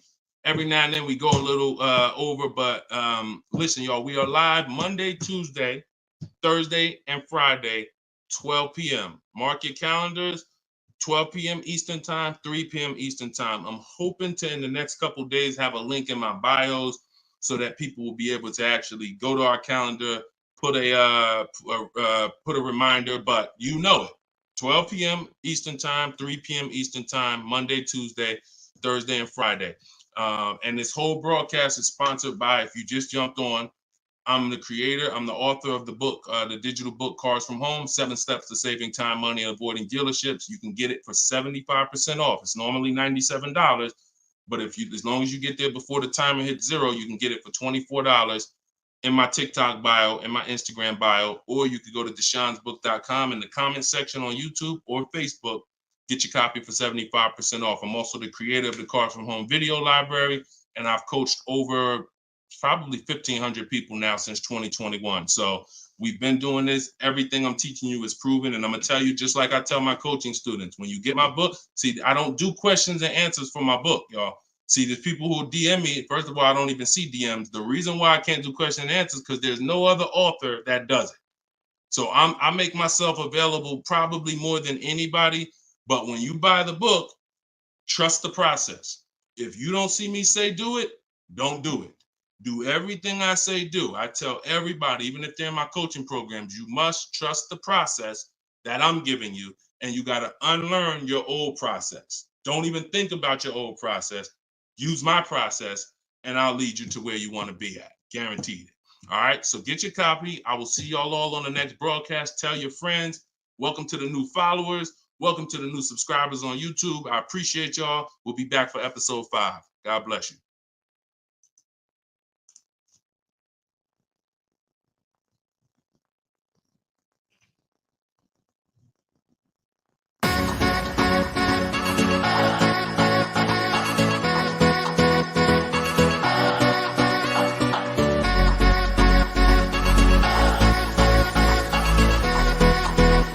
The worst possible thing you could say when you walk into a car dealership. I spent 5 years with Mercedes-Benz, 5 with General Motors, and the worst thing a person could say when they walk in is, if you could just get me to this payment, we got a deal. So your loan's probably still like 19, which means you got to pay to get out. You're upside down. It's called negative equity.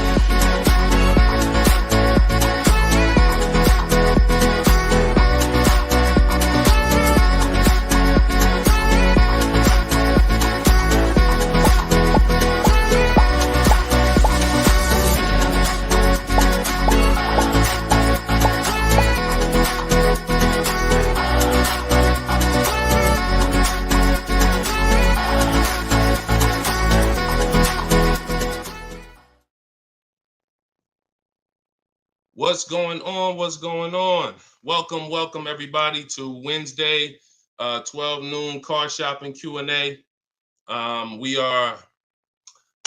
This is episode 5. We do these live shows 12 p.m. We're not going to usually be doing Wednesday, but I said, you know what? Let's throw in a special 12 p.m. Wednesday. So we are actually live. I know some of you may watch the broadcast because we do rebroadcast these lives, but this is actually live, and we're going to be taking questions right now. So as you come in, if you could hit the share button and tag a friend. I'm just getting us up on TikTok right now. I got to make sure I keep people out who are under 18. So come on in. I'm going to share this. If you don't know me, if this is your first time seeing a show with me, type the number 1. Type the number 1 if this is your first time. Welcome back to people who have been here with us in the past or on previous shows. My name is Deshone the Auto Advisor. I spent 14 years in the car business, 5 years with Mercedes, 5 years with General Motors. And now what I do is I show people who want to learn how to car shop from home and how to save more money from home than they're ever going to save in a dealership. So I'm the author of the book, the digital book, Cars from Home, 7 Steps to Saving Time, Money, and Avoiding Dealerships. And I'm also the creator of the Cars from Home video library, which is a step-by-step video platform. But anyone who's on here for the next 30 minutes, you can get a copy of my new book, Cars from Home, in my TikTok bio at 75% off. It's normally $97, but for 30 minutes, you can get it in my TikTok bio for 75% off, Instagram bio for 75% off. Or you can go to deshonesbook.com in the Facebook comments or in the YouTube comments. But let's get busy. Get your copy for 75% off. Everything I'm going to be talking about on this show, once again, this is live. It's Wednesday. This is a 12 p.m. noon show. So for those of you who may have seen the broadcast, this is actually live, so we can start typing our questions in. And my man Dolan's going to pull those questions in as you guys type them. And we're pulling questions from TikTok. We're pulling questions from Instagram. Shout out to TikTok. Y'all can start typing your car shopping questions, and let's get busy. What's up, Mike? What's up, Fancy Girl? What's going on, Crows fam? I see you back. Good to see you. What's up, Manly Snacks? Good to see everybody coming in on TikTok. And as you come in on TikTok, can y'all start tapping the screen? If you're going to spend 10, 15 minutes with us, start tapping the screen, shooting those likes up. And then my man Dolan is going to bring in the first question when y'all type it. So Instagram, make sure y'all typing. Sometimes Facebook and YouTube, we notice y'all are a little slow. We need y'all to get a little faster because TikTok always types their questions fast, and Instagram usually types their questions fast. But Facebook, y'all got to get a little faster with y'all questions. So we know that y'all going to step up today and start getting your questions in. All right. I see one that came in from JC. You want to pull that one up, Dolan? On YouTube? Okay. Our best deals, are they made from the comfy confines of our home, or should we hammer it out at the dealership going toe-to-toe, jab for jab with the salesman, finance, and sales managers? Well, you have no leverage when you're face-to-face with someone. And leverage is what gets you good deals. Leverage is what, oh, we up to 500 likes on TikTok already. Shout out to y'all. Keep tapping the screen. Appreciate y'all. And tag a friend. Everybody bring your friends over. They need this just as much as you do. So what JC from YouTube just asks is it better? He's basically saying, am I gonna lose something by not being in the dealership face-to-face with a car salesman? You know, am I losing something? And it's a good question, but you're losing something by being there. And let me explain why. You're losing something by being there because your leverage in a negotiation, it comes from you talking to other people and having other offers. Let me give you a real example so that you can really understand that. When people are negotiating for your business, you're going to save the most money without trying. You go into the supermarket. Do you have to try to find the best deal on laundry detergent? Do you have to try to find the best deal on, anything, spaghetti sauce? No. Why? Because companies are actually hoping that you look and see that they're the best deal. Hey, look, we're on sale this week. Hey, look, choose us. They're trying to get your attention. They realize they're competing with all these other brands and they don't mind. So even with a TV, I always use a TV for example.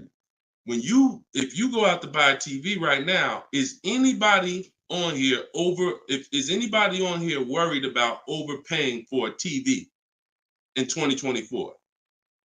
Anybody? And I always want to remind people, as you new people come on, this is live. This is Wednesday, our 12 p.m. live call. So our 12 p.m. live show. So you can ask your questions. This is not our rebroadcast. So what is anybody on here worried about overpaying for a TV? Anybody? No. Why is that? Because you already know that companies are competing to sell you a TV. Sony, TCL, Samsung, all of these companies are competing. Therefore, you're not gonna overpay. That's what we bring to car buying.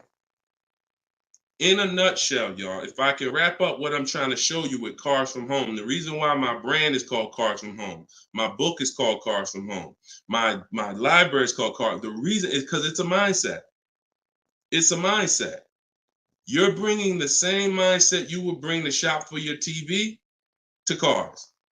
And you don't overpay. You don't have anybody on here worried about having buyer's remorse for the TV. Look, Fancy Girl, Kiki, no. Look, RJ Newscom, no. Look, Patrice on Instagram, no. So no one on here is worried about overpaying for any of these items that years ago, we used to be worried about overpaying for TVs, but not anymore. So when you start staying at home and getting multiple offers and kill your programming that the car business has programmed you into thinking that you need to go in, then you're going to see how much money you save quicker. Okay? Who's not a good negotiator? As you come on, I want y'all to answer this question. Who's not a good negotiator? I see you, Yayo. I see you. Okay, I see you, Fun Times. Welcome, Tone Bud. Who's not a good negotiator? Just type me if you're just, Deshone, it's not my thing. I'm not really, look, Crow's fan. No, I'm not. What's up, Tom? Julia? So all of these, look, John C on Facebook. No. William on TikTok. No. All of these people are not yet. Danny on Instagram. So what I want to tell y'all is you no longer have to think you need to be a good negotiator to win with buying cars. You're going to start making people negotiate with each other.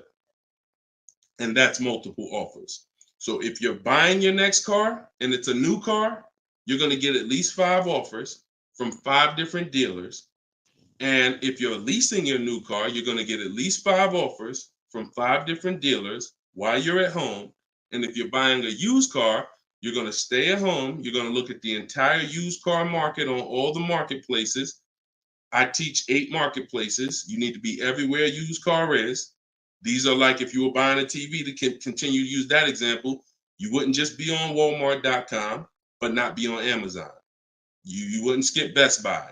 You wouldn't skip PC. Wherever there's a TV, you would be. It's the same thing. And y'all are going to save more money than you've ever saved, easier. This is how you take control and have your confidence, and you are empowered. Okay? So that's the answer to your question, JC. You don't lose by being at home making dealers bid. You lose by being in dealers going one-on-one. Okay, great question. Shoot the next one up, Dolan. All right, this one is Mr. Martinez on TikTok. Do they require a credit check with the request? Now, that's a good question. They'll make you think they do. Whenever somebody requests your credit for a quote, just know that that's a tactic. This is why you don't want to be in dealers talking. Remember this rule. Never talk numbers for a car in the dealership. Okay? Never talk numbers in the dealership.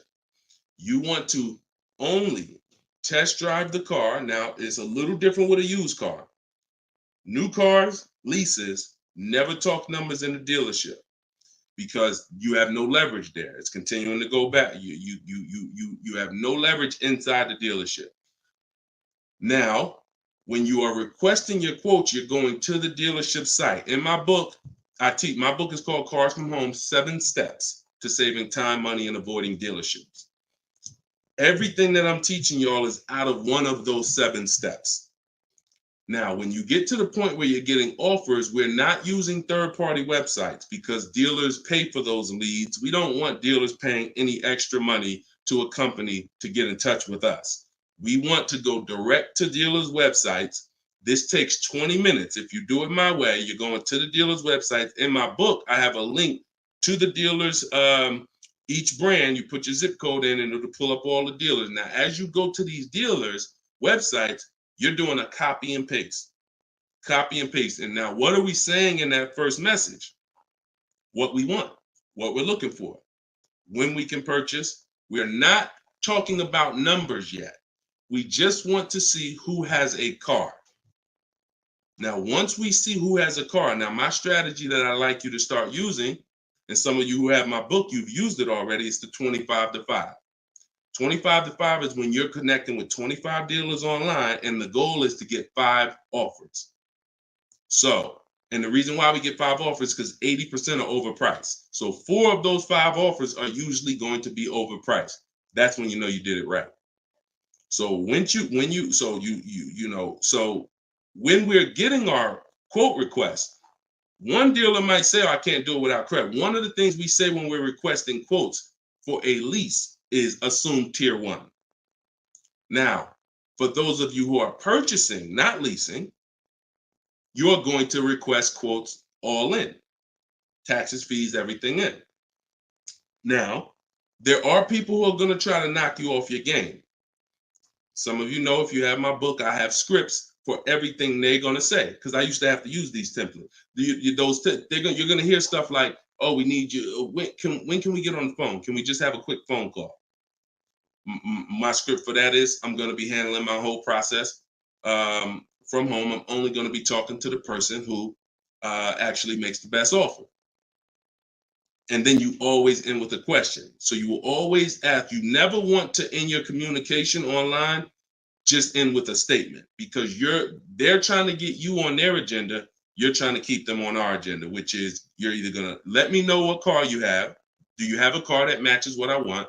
Second, once I confirm you have a car that matches what I want, can you give me an offer for it? That's what we want. And everything we do is to stay on that agenda. Does that make sense?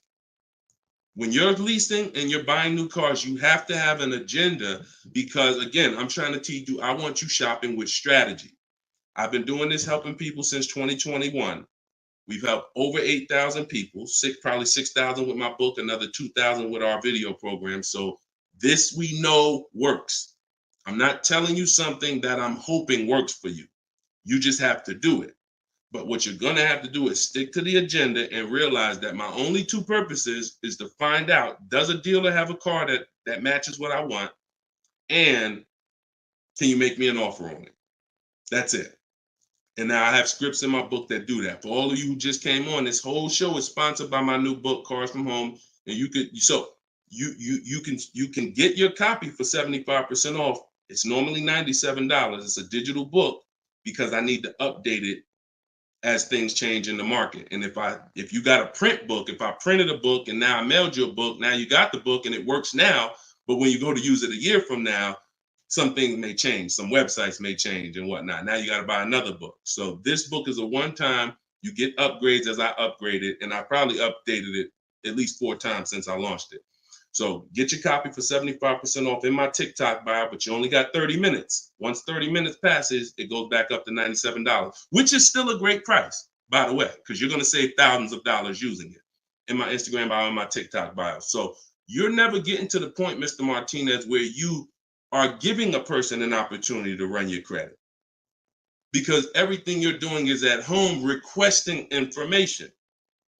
So as long as you get into the business of being at home, writing and requesting prices and seeing which dealer is going to offer you the car for the best price, you're never going to be in a position where you need to be giving your credit, because there's no reason.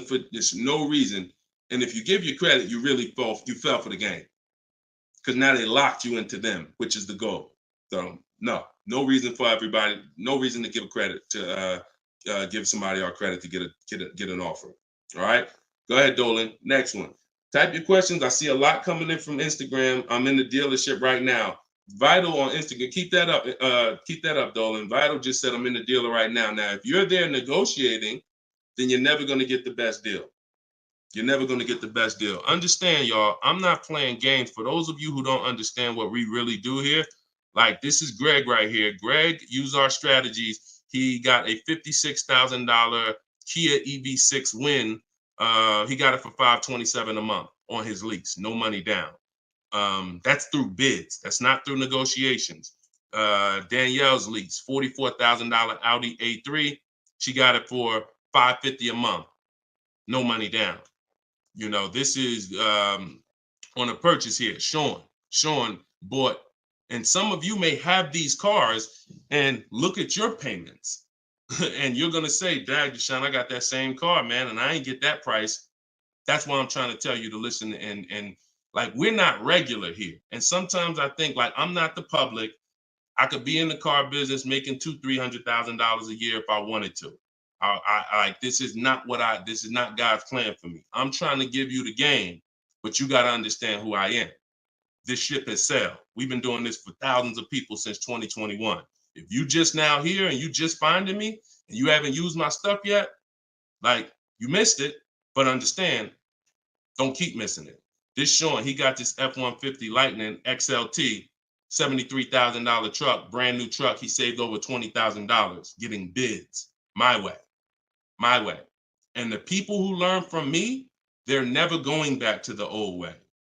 They're never going back to negotiating and dealing. It only take one time for you to use what I'm telling you and see how quick you buy cars and see how much money you save to realize, oh shoot, I'm never going back to that old way of car shopping again. All right. So if you want to do it, you need to leave that dealership. Unless you're just there to test drive, that's different. So Instagram. Considering leasing a car, but feels like it will keep me constantly having a car payment if I choose to keep leasing at the end. Could you please explain the strategy to leasing versus financing? Absolutely. So when you're leasing, so this is a great question. Somebody said, look, if I lease, I'm going to always have a car payment. That's absolutely true. And so there's two totally different ends of the spectrum, y'all, when we look at how we acquire cars and get the best deals on them. One is a lease. My goal is to drive a new car, always under warranty in most cases, except if I'm a high mileage driver. I'm paying pennies on the dollar compared to somebody purchasing like that same car that Greg got. He's paying $527 a month. That same vehicle would be, it's a $56,000 car. That same vehicle will be $1,000 a month on the car note, at least on a 6-year car note. So I'm paying pennies on the dollar. I just had somebody today, he's going to pick up a brand new Kia Telluride. He got a payment of in the 400 range of $42,000 Kia Telluride. Once he negotiated it, he decided he was going to put $2,500 down because he wanted his payment where it was. But he already had a ridiculously low payment. It was like a 1.1% lease deal on a Kia Telluride. I told him, I said, you know that same Kia Telluride, $42,000, that would cost about $800 a month to purchase? He said, yeah, I know. I used to buy one. I used to buy mine. He actually had one. It got totaled. So he knows how much he was putting into that vehicle before he actually figured out he's not an 8-year person. So if you're not keeping your cars 8 years, you should be shopping for aggressive lease deals because it's pennies on the dollar. And we shop with bids because it's easy. It's fun. We're in control. And that's the way we do it. Now, the other side of the spectrum are long-term vehicles that are going to be what we call a keeper. If anybody who has a keeper in their household, type a K. If you have a vehicle in your household right now that you've had for more than 8 years, type a K. Type a K. Type a K. As you come in, y'all, if you're on Instagram, could y'all hit that paper airplane? It looks at the bottom of the screen. It allows you to share this broadcast with your friends. And could everyone who shares, could you share this broadcast? It does help. It matters. And I'm never going to stop asking for it. And I'm never going to stop appreciating the people who share. I appreciate you guys. And your friends will appreciate you more than anything, more than even I appreciate you. When you tag a friend who doesn't know me and they're car shopping, they'll appreciate you more than even I appreciate you. So, okay, all right. So we got John on on Facebook. We got Michael. We got hold on, let me see. Acura MDX. Rob Korn got an Acura MDX on Instagram. He's had it 195,000 miles. So these are what we call Derek on TikTok, Donald on TikTok. These are what we call keepers. These are vehicles that, again, someone asked a question about understanding if I always have a car payment, if I lease, can we please explain the strategy of leasing versus financing? I just told you the benefits of leasing. Now, all those benefits come at a price.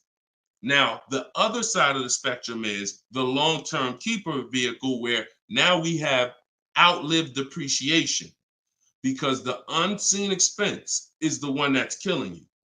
The unseen expense is depreciation. When you buy your car today for $30,000, tomorrow it's not worth $30,000, right? Tomorrow, you can buy a car today for $30,000 and bring it back to the dealer tomorrow. They're not just giving you your $30,000. You've lost money in one day. That's depreciation. Now you can sit that car outside your house and you can have that car. You don't drive it 1 mile. You never even touched it. And you go out there and a year later, is it worth $30,000? No, right? You never told, but Deshone, I didn't even drive it. But you understand, it's not worth $30,000 anymore. It sat there for a year. Now it's probably worth $24,000. That's depreciation. So some of you have been trained to think, oh, well, I buy my cars because I don't want to pay for the mileage. What I'm trying to get you to understand is when you understand depreciation, you're going to see not only do you pay for the mileage, whether you buy or lease, you pay for the car whether you drive it or not when you buy. Does that make sense? Type clear if y'all are clear so far on this, on these principles. Because it's bad information that's been fed to you for all these years that, oh, you know what? I like to drive as much as I want. Oh, I like to do everything and I don't want to pay for mileage, so I'm going to buy. But what you're seeing now is, oh, shoot. If I drive no miles, my car's worth less. If I drive average miles, my car's worth even less. If I drive high miles, my car's worth even less. Depreciation. It's the unseen expense. So now our goal with purchasing the right way and picking whether I'm going to shop for great lease deals or whether I'm going to be a long-term keeper is to avoid where the depreciation loses us the most money. The most money. Look, right here, 3, 4, 5, 6 years, you're losing the most money. This is when you don't want to have bought your car and replaced it, because you're losing thousands and thousands of dollars every year. And now many of you have been taught it's okay to switch cars while you're in here, dropping. But going back to the keepers know, all right, I'm switching cars when my value is like this, my depreciation. So all of you who said out there that you got a car that you've had for 8 years, 10 years, 12 years, now you're gonna, here's what proves to you what I'm saying is true. The keepers, which is why I'm trying to get you guys out of that middle, all you 3, 4, 5 year people, 6 year, 7 year people that do not lease. You don't keep your cars long enough to outlive this depreciation, but you don't lease. You're losing the most money by far, thousands and thousands of dollars every car you buy in resale value, because you flip cars, try to trade them in while you just lost thousands and thousands of dollars. So on the other end, those of you who said, Deshone, I got a keeper outside, if that car today is worth $5,000, a year from now, it's probably going to be worth $4,800. That means you're no longer losing value like this. You're only losing value little by little, and you've outlived the depreciation. So your goal when understanding should I lease or buy is like, Deshone, okay, how do I avoid this? Well, if you're not keeping your car 8 years, you should be shopping for leases. Everyone who told you otherwise was wrong. I'm not going to say they were malicious, but they were incorrect. And unfortunately, I call them confidently incorrect. Dangerous. Being confident and incorrect is dangerous to you and others and everyone who's going to listen to you. So I'm telling you the truth based on numbers, that shopping for lease deals is here. If I'm not keeping my cars 8 years, I need to be shopping for great lease deals.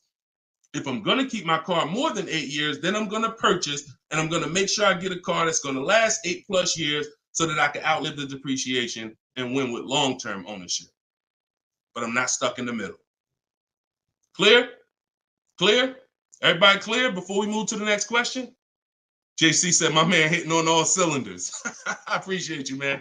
This is what we do, man. I've been doing this since 2006, man. I'm not new to this. I've been helping people save money on cars and make dealers bid for their business since 2021. And that's what I'm known for. Here in New Jersey, people know when I had my brokerage, Deshone is the person that helps people save money if you listen to him. If you don't listen to me, God bless you. I wish you the best. All right, so for all of you, cue the next question up, y'all. For all of you who just jumped on, this whole show is sponsored by my new book. Everything I teach is out of my new book. It's called Cars from Home, 7 Steps to Saving Time, Money, and Avoiding Dealerships.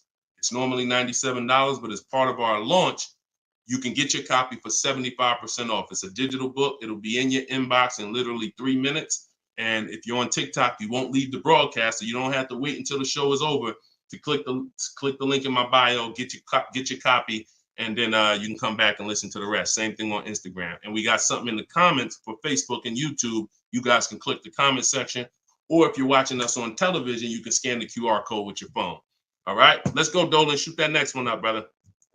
Let's keep these questions coming, y'all. Keep typing them. And again, we're live right now, Wednesday. This is our Wednesday 12 p.m. live stream. I want to make sure I keep saying that because we broadcast these shows all day long so that some of you could tell your friends if they missed the live show, they can still see the broadcast. But right now, it's Wednesday, and this is our 12 p.m. live. So ask your questions. This ain't a rebroadcast.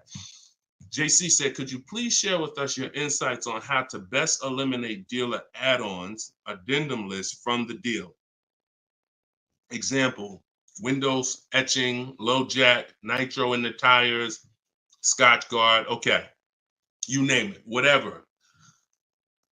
I always say this, and I have a video that has done well. It's been seen by several people, and it says we don't negotiate with dealers with fake fees.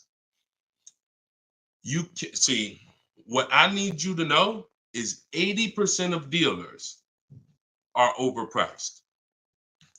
20% are trying to beat their competition, and they don't mind competing. These are the best people in the world. These are the people you want to find and buy from. But there's 17,000 new car dealers in this country. There's 100,000 used car dealers in this country. Somebody tell Isaac on TikTok that we just answered that question. So if there's 17 million new car dealers in this country, 17,000 new car dealers in this country, and 100,000 new car dealers, used car dealers, and 80% are overcharging, then you need a strategy to find the 20%. That's another reason why you cannot walk into a dealer and think you're going to get your best deal, because you don't know. You have a much higher chance of finding an 80% than you do a 20%. Does that make sense? It's more than likely when you walk into a dealer and you request a quote, or you request an info, even the dealer that you've been buying from, they're going to say, it's more than likely you're dealing with an 80% dealer, just based on the sheer numbers. It's not 50-50. And like I said, I've worked with 8,000 people since 2021. We have the data to show this is not 20% is who you're looking for. That's who we're looking for. So what we do is we need to sort for them. We're not looking to walk in. We're looking to stay at home and sort for them. The 80% are going to do what the 80% do. To answer your question, JC, I'm not interested in getting an 80% dealer to take off their fees, because that's not what they do. Thanks, Carter's dad. That's not what they do. They charge fees. People pay fees. People who walk into them and buy the old-fashioned way. Your friends.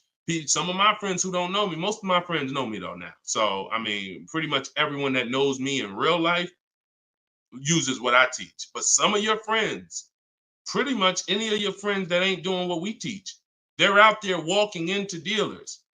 And the 80% are going to do what the 80% do, as long as people keep paying it. As long as people, all right, man, well, look, you're going to have to take some of that off. It's made up to begin with. So how do I win if you're taking off $2,000 of fees you made up, and then I think I won? How's that a win? So the tactic is, the worst kind of people are going to start so high. It's called padding the deal. So when you walk into the dealership, I'm padding the deal if I'm the worst kind of person.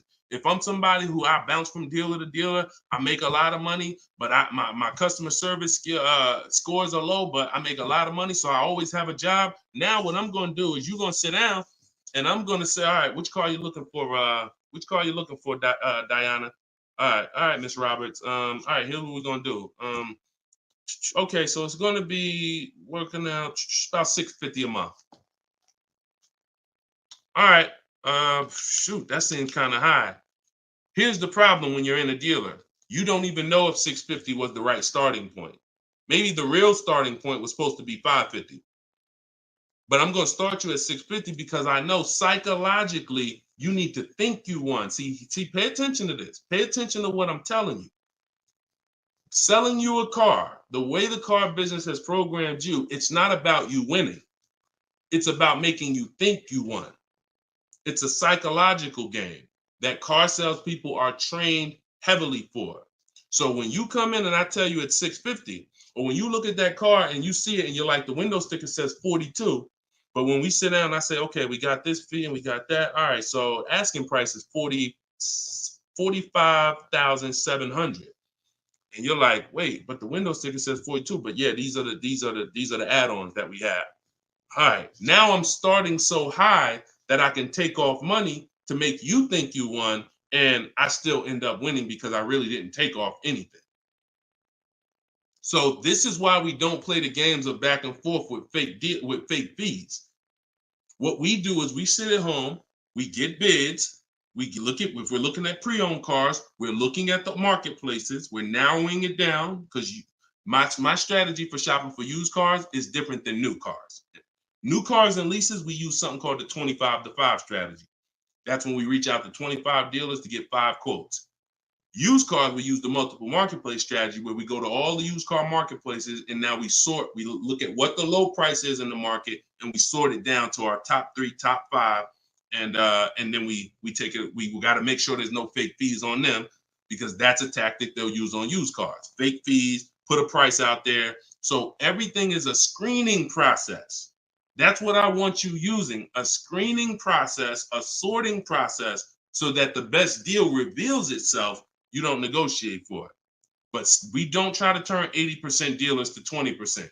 They're never going to be that. Maybe they will if we change the whole industry, and they won't be able to keep their job if they don't change. But for today, 80% dealers are going to do what 80% dealers do.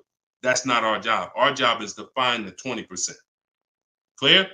Good question. Great question. Shoot the next one up, Dolan. We're live, y'all. This is Wednesday. This is episode 5 of Car Shopping Questions and Answers. We don't usually do a live show Wednesday. It's usually Monday, Tuesday, Thursday, and Friday at 12 and 3 Eastern time. So that's the schedule. If you're like, man, Deshone, I want to make sure I tell my coworkers, I got people in my church, they need to see this. Tell them Monday, Tuesday, Thursday, Friday, 12 p.m., 3 p.m., we're here live.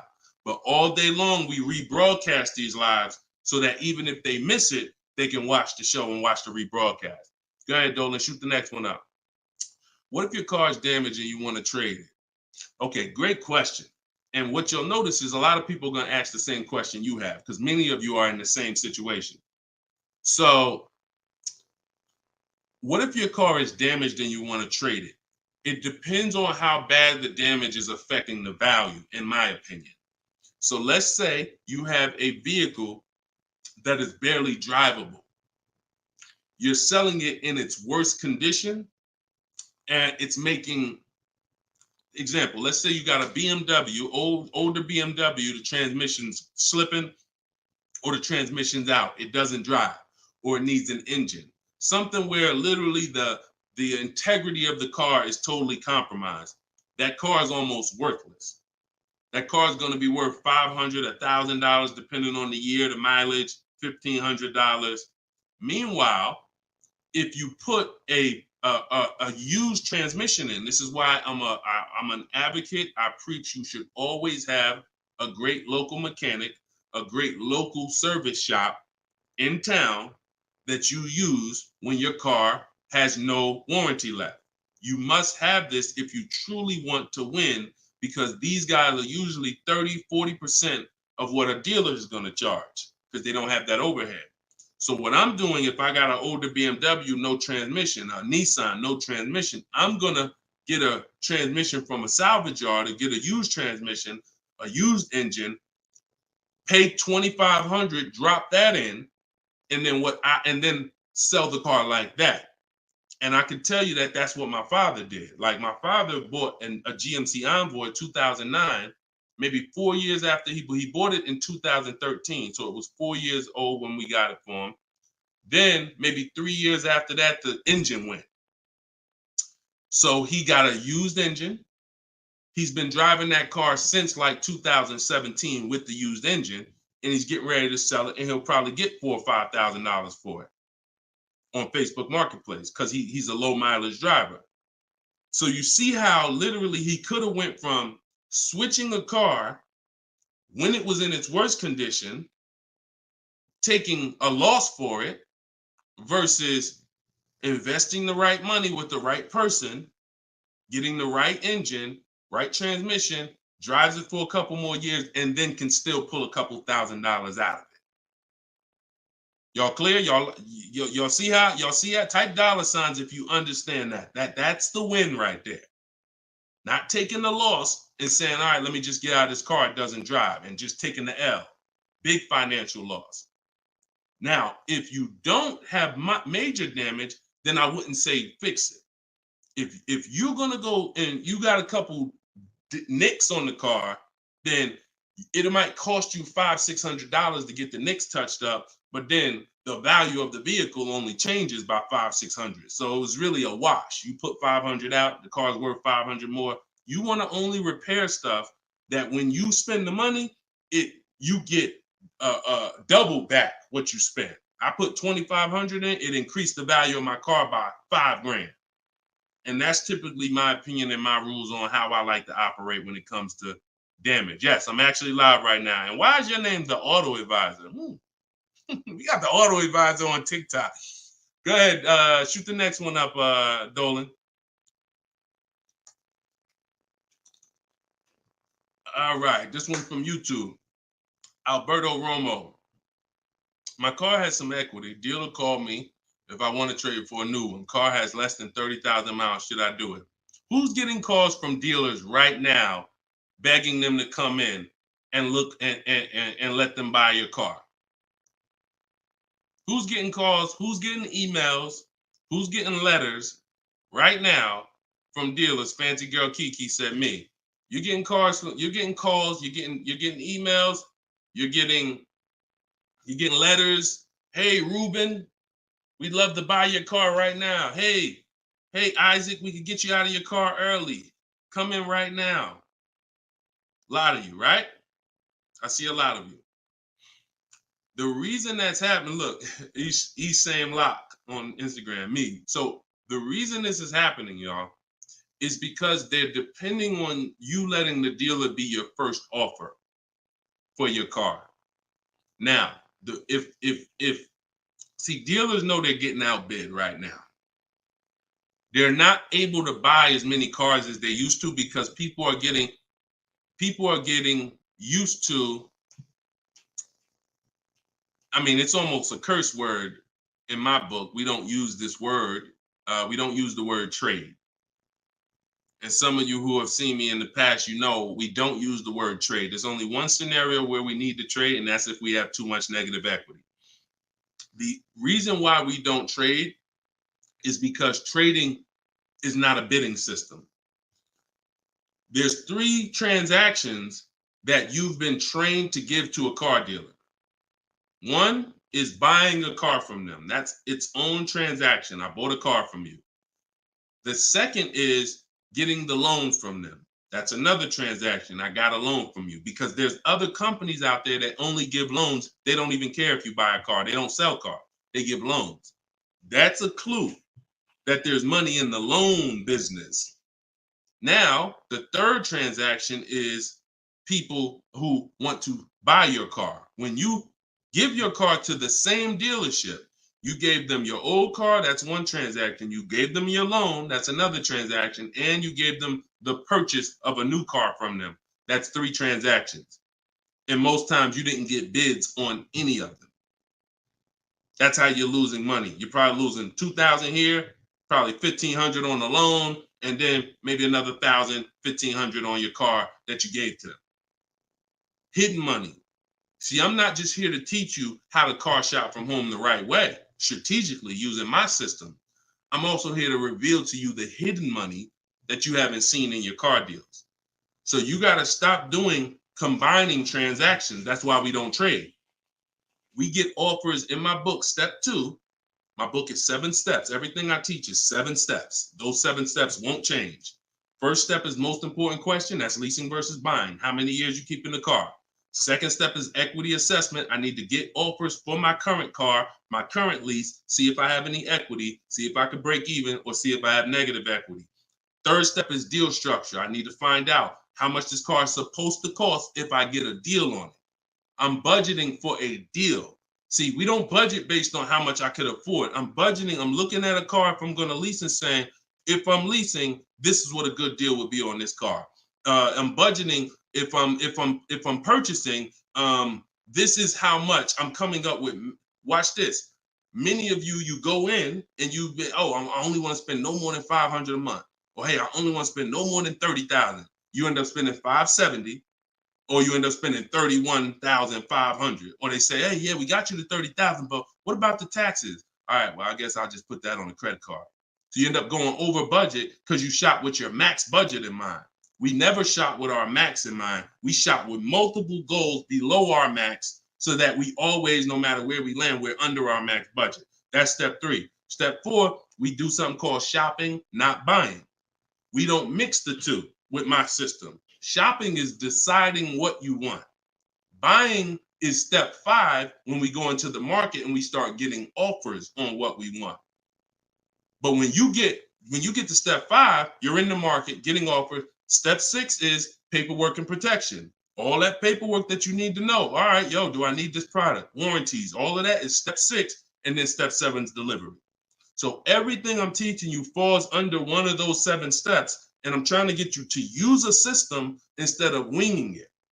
If you don't wing it, you'll be fine. But step 2, Alberto, is the equity assessment, where you're getting offers to find out what your car is worth. You can give the dealer an opportunity later to beat it, but you need to know. That's why we don't respond to those. Hey, come on in. Let me look at your old car. Let me buy your old car. Hey, come on in. Let me see. You need to call your bank for a payoff, and you need to go to CarMax, Driveway, Carvana, Kelly's Blue Book Instant Cash Offer, AutoNation, Sell My Car, Car Guru, Sell My Car. Take you 20, 25 minutes to do your equity assessment, and you got real cash offers that you'll know if I have equity in my car, and you'll know these people can cut me a check in an hour. And now let me go prepare to shop for my replacement car because these companies already bid on my old car. Type clear if y'all are clear on that. That's the equity assessment. That's my 7-step system. That's why my book is called Cars from Home, 7 Steps to Saving Time, Money, and Avoiding Dealerships. All right. All of you could get a copy. You could get your copy for 75% off. It's normally $97, but as part of our launch, you can get it in my TikTok bio for 30 minutes for 75% off. Once the timer goes back up, once the timer expires, it's back up to $97. So get your copy before the timer runs out. Same thing with Instagram. Go to my Instagram bio. You'll have it 3 minutes and you come back to the show. And if you're on Facebook or YouTube, we got links in the comment section for you. All right. Great question, though. Look, go ahead. Shoot the next one up, Dolan. It said, this man, bro, spitting gold fire for real. I hope this isn't going over anyone's head. Me too, bro. Listen, me too. Keep that question up. Fancy girl Kiki from TikTok. But me too, bro. Like, I'm sitting here, man, and I pray every day that the Lord help me to look. I want you to even see. I gotta unlearn. That's why I represent this brand. I got to unlearn. Like, I have been programmed, and the people who programmed me have actually programmed me because they make more money by me staying programmed. So some of you, it's unfortunate, are not going to spend $24. You're not going to spend $24. Now, I had people get the book for $97. It's people that might be on here that say, man, I got the book before we even had this sale. $97, but some of you are not going to spend $24 to get the book. But you want to go into a 5-figure transaction, a 5-figure, $10,000, $50,000, $100,000. Some of you who are buying luxury vehicles and exotics transaction, but it's something about not, and that's just unfortunate. All right, fancy girl Kiki from TikTok. Is it true that you can have your down payment go towards your payments? So all right. So when we're working out our loan, again, this is still combining the loan and the purchase of the car. Because when you're actually trying to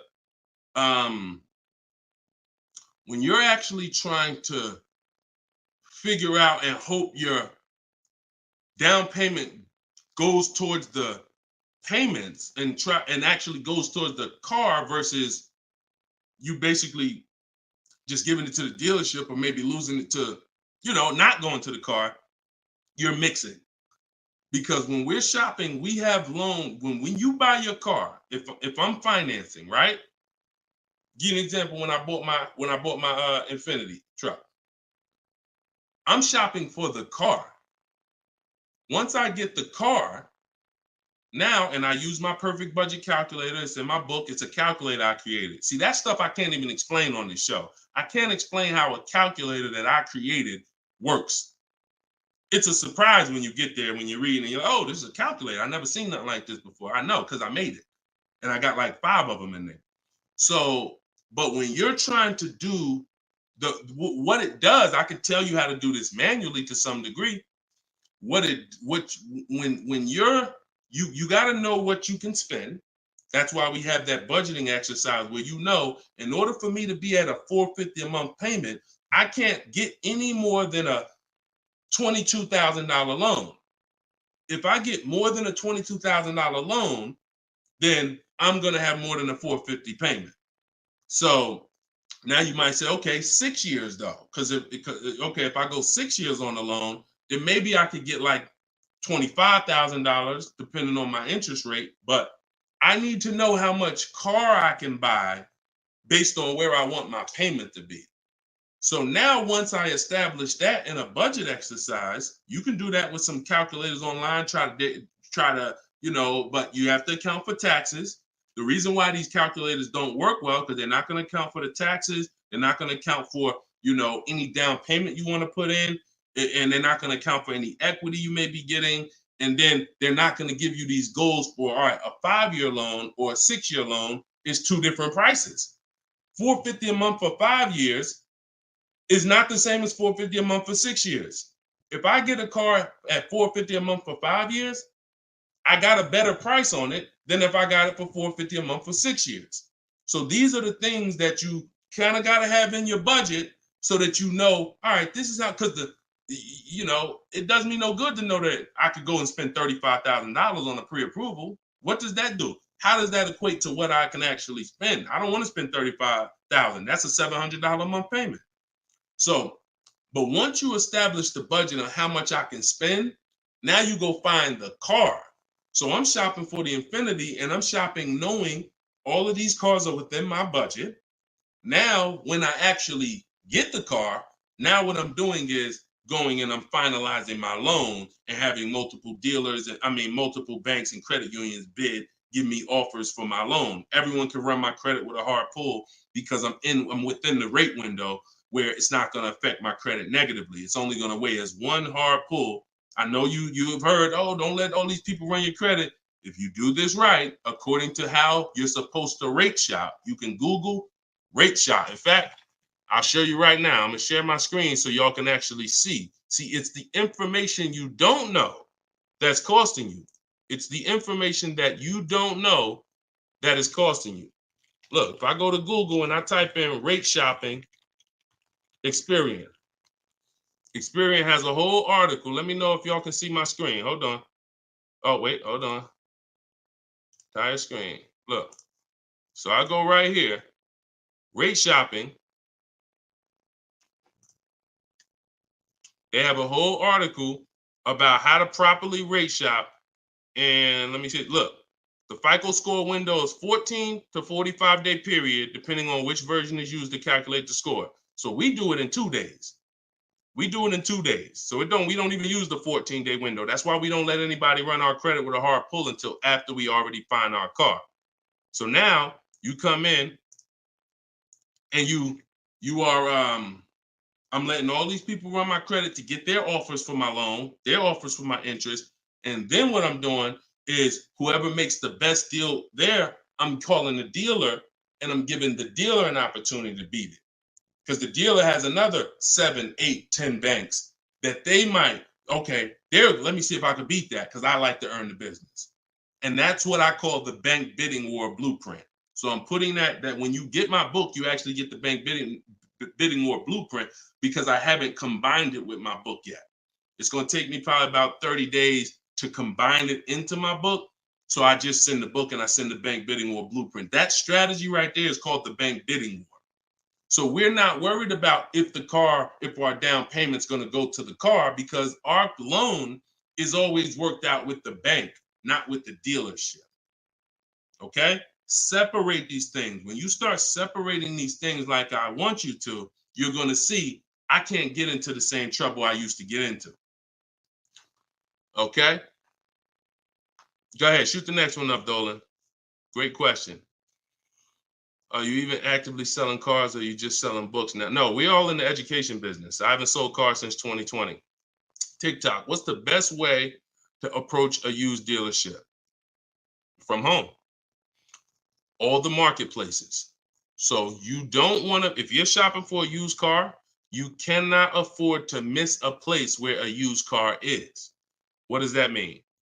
Car Gurus, Auto Trader, Carfax.com,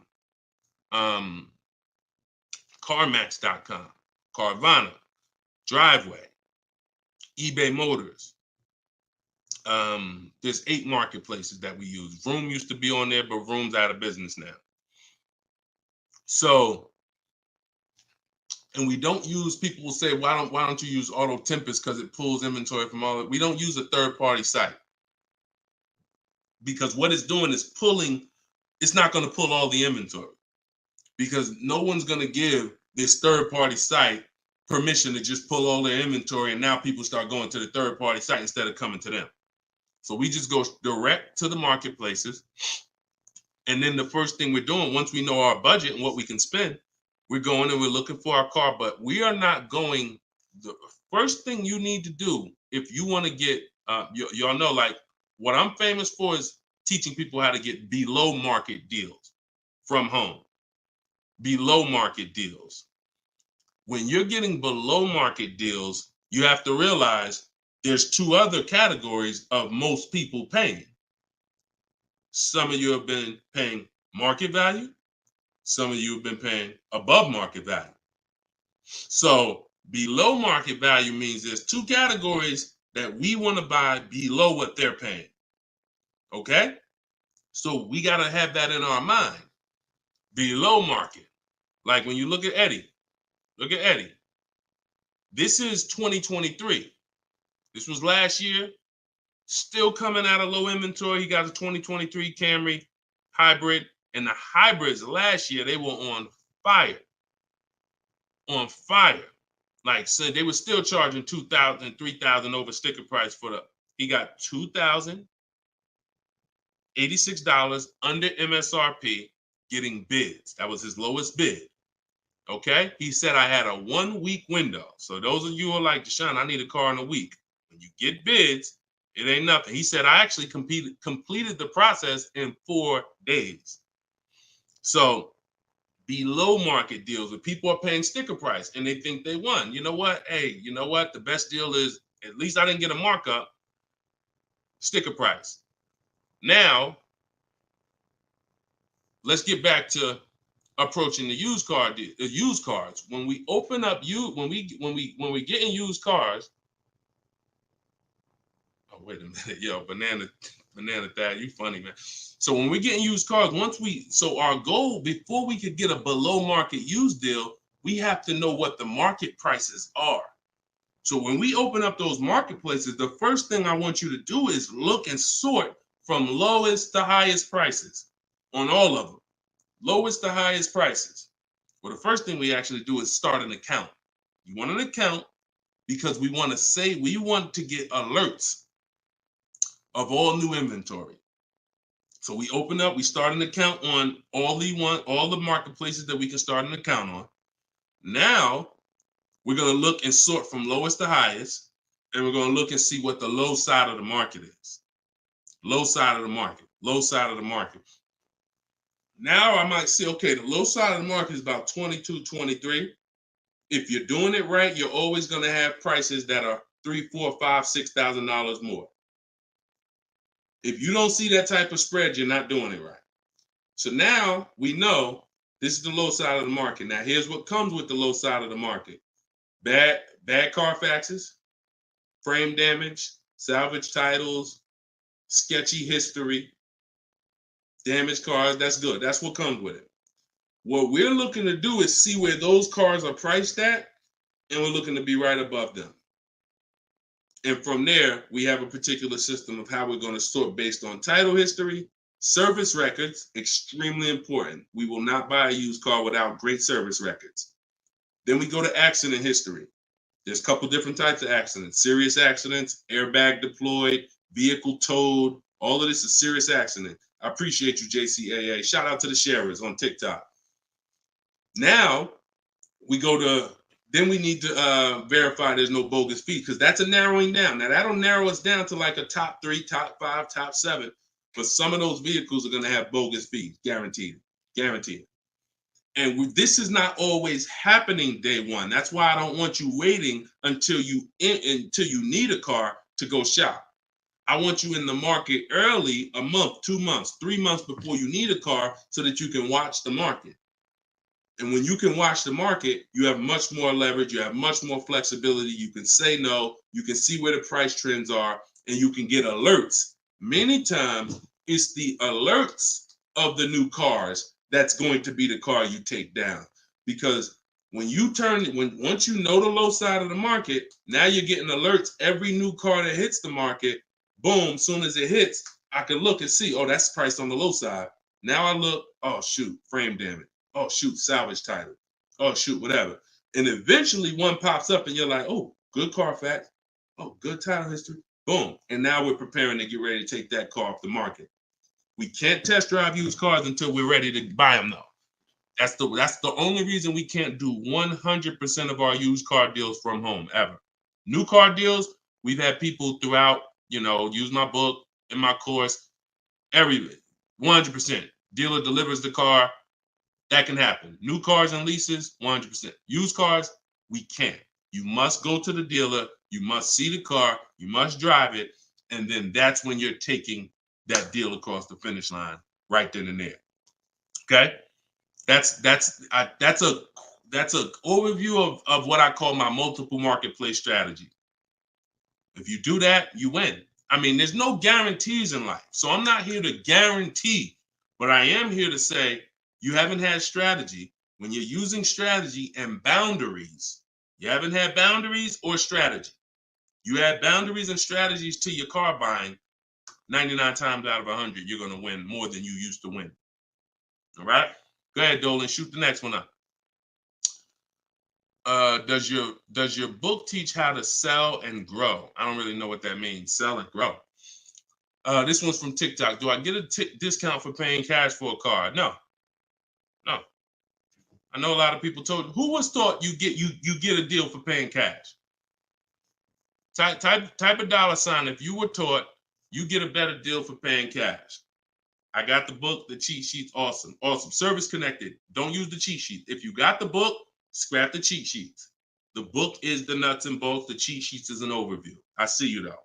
Use it. Win. So, all right. So you got Gina VL. You got I don't want to butcher your name, so I'm not even going to try. I see you on TikTok, though. I see Cozy Boy Nesto on Instagram. Okay, Monty. So my question was, who was taught you get a better deal by paying cash? All right. Now, I said type a $sign if you've ever heard this. Now, I don't want you operating with bad information. Let me tell you where this came from. And remember what I said earlier in the show. Earlier in the show, I told you, the car business is not about you winning. If you win, great, but it's about making you think you won. And I can only make you think you won based on what you tell me you need in order to feel like you win. So if you come in and say, listen, man, I'm paying cash, man, y'all got to do something better for me. I'm not going to sit here and tell you, well, you don't get a better deal for paying cash. Now, I would tell you, listen, I'm going to be honest with you. You can get this price whether you pay cash or not. So, like, there is no, but somebody who's like not going to be willing to go and tell you that, they're going to make it look like, all right, I got to make you think that the deal I'm giving you is because you pay cash. This originated from when dealers used to finance cars. There are still people And you may be one of them who think the dealer owns your car after you get it. That's why there are people who say if they can't afford a car, they say, man, I'm gonna get a dealer back their car. It's not their car anymore. Unless you're dealing with like a buy here, pay here place where they're actually extending the loan to you, it's not the dealer's car anymore. But back in the past, dealers used to extend loans. They would hold the financing. So if you offered them all the money up front, it was an incentive for them because they knew it guaranteed they get the money now. And it also saved them interest. It saved them, if they were holding the note, then they're still technically paying for that car. And they're like, okay, I could save you another $1,000, $1,500 because you're going to give me all the cash up front. It's not like that anymore. It's not. It literally from the time you leave, the dealership is funded in full in hours. Like by the time you drive off, wire transfer, the dealer is funded for the car. The funds come from Bank of America, Chase, TD, M&T Bank, whoever it comes from, wired to the dealer. From that point, it's between you and who? Who's on the title? Who's the ones calling you if you don't make the payment? Who's the one setting up the car to be taken if you don't make the payment? It's not the dealer, right? It's the bank. So it's always between you and the bank from that point, which is why you don't get an exactly life experience. You're not getting a better deal paying cash. And that's just because that's the way it's set up. Now, the rare exception that you may see, and this doesn't happen a lot, sometimes there's like a low interest rate. Like when I was with General Motors, we might have like all right, you could get 0% interest, or you could get a $5,000 rebate. Only on a new car though. But you can't do both. So if you had somebody who could pay the cash, maybe if they save more money by taking the rebate than they would if they were to take the loan. So in which case, you're not getting a better deal because you're paying cash. It's just an incentive to, you're getting a rebate. But so those are these are very rare circumstances. So I just don't want you going in and telling you that you heard that from me. And I'm just telling you that's the truth. Like that is the truth. And when you really look at how banking works and how dealerships work and the fact they don't own the car, you'll understand there's no incentive to you paying cash at all. And if you're not investing your cash, see, I want you to also think about what you're doing with your money. Because if you want to pay cash, God bless you. Pay cash. Interest rates are high. Put as much down as you can. Pay cash. Get the loan out of there as fast as possible. You're paying 6, 7, 8, 10%, 12%. Get the loan out of there. Pay it off or make a large down, only finance a small portion of the car. But if the rates are low, which at some point we do believe rates will be low again, or I always tell people in the bank bidding war, you got to check, see if there's any special interest rates. There might be 0%, might be 1%, 2%. So if those instances exist, there are people who your money's invested. You're getting 8% on your money. You're getting 6%. You're getting 10%. You're in real estate. You're getting 15%. It makes no financial sense to take that money that's earning money for you out and put it into a car that is going to lose money for you. That $20,000, $50,000 you put in the car is going to be worth half of that in 3 and 4, 5 years. 5 years, it'll be worth half. So these are the things I talk about. I don't believe in one size fits all car advice, y'all. That's why I'm always saying it depends on this situation. If you're this type of person, if you're keeping your cars 8 years, you should be buying. If you're not keeping your cars 8 years, you should be selling. You should be leasing. A lot of people think, okay, Deshone, you talk about leasing a lot. I talk about leasing for people who are not keeping cars 8 years because they've been taught that they should still be buying. But I'm putting you in the strategy that's custom to your life versus what you've been hearing, which is people telling you, hey, do what I do. Only buy used cars, pay cash for them. Now, that's your situation. So anyway, so all of this is out my book. Cue the next question up, Dolan. We got a couple more minutes and then we'll wrap. All of this is in my new book, Cars from Home. It's called 7 Steps to Saving Time, Money, and Avoiding Dealers. Normally $97. You can get your copy for 75% off for 30 minutes. It'll be $24. And everything I teach is in there. You know, everything that my video my students in my video course have had, my coaching. This is the same 7-step strategy that we use to get these below market deals. And I've been showing them throughout the show. So if you just jumped on, like we've been showing these deals throughout the show. All right. Go ahead, shoot the next one up, Dolan.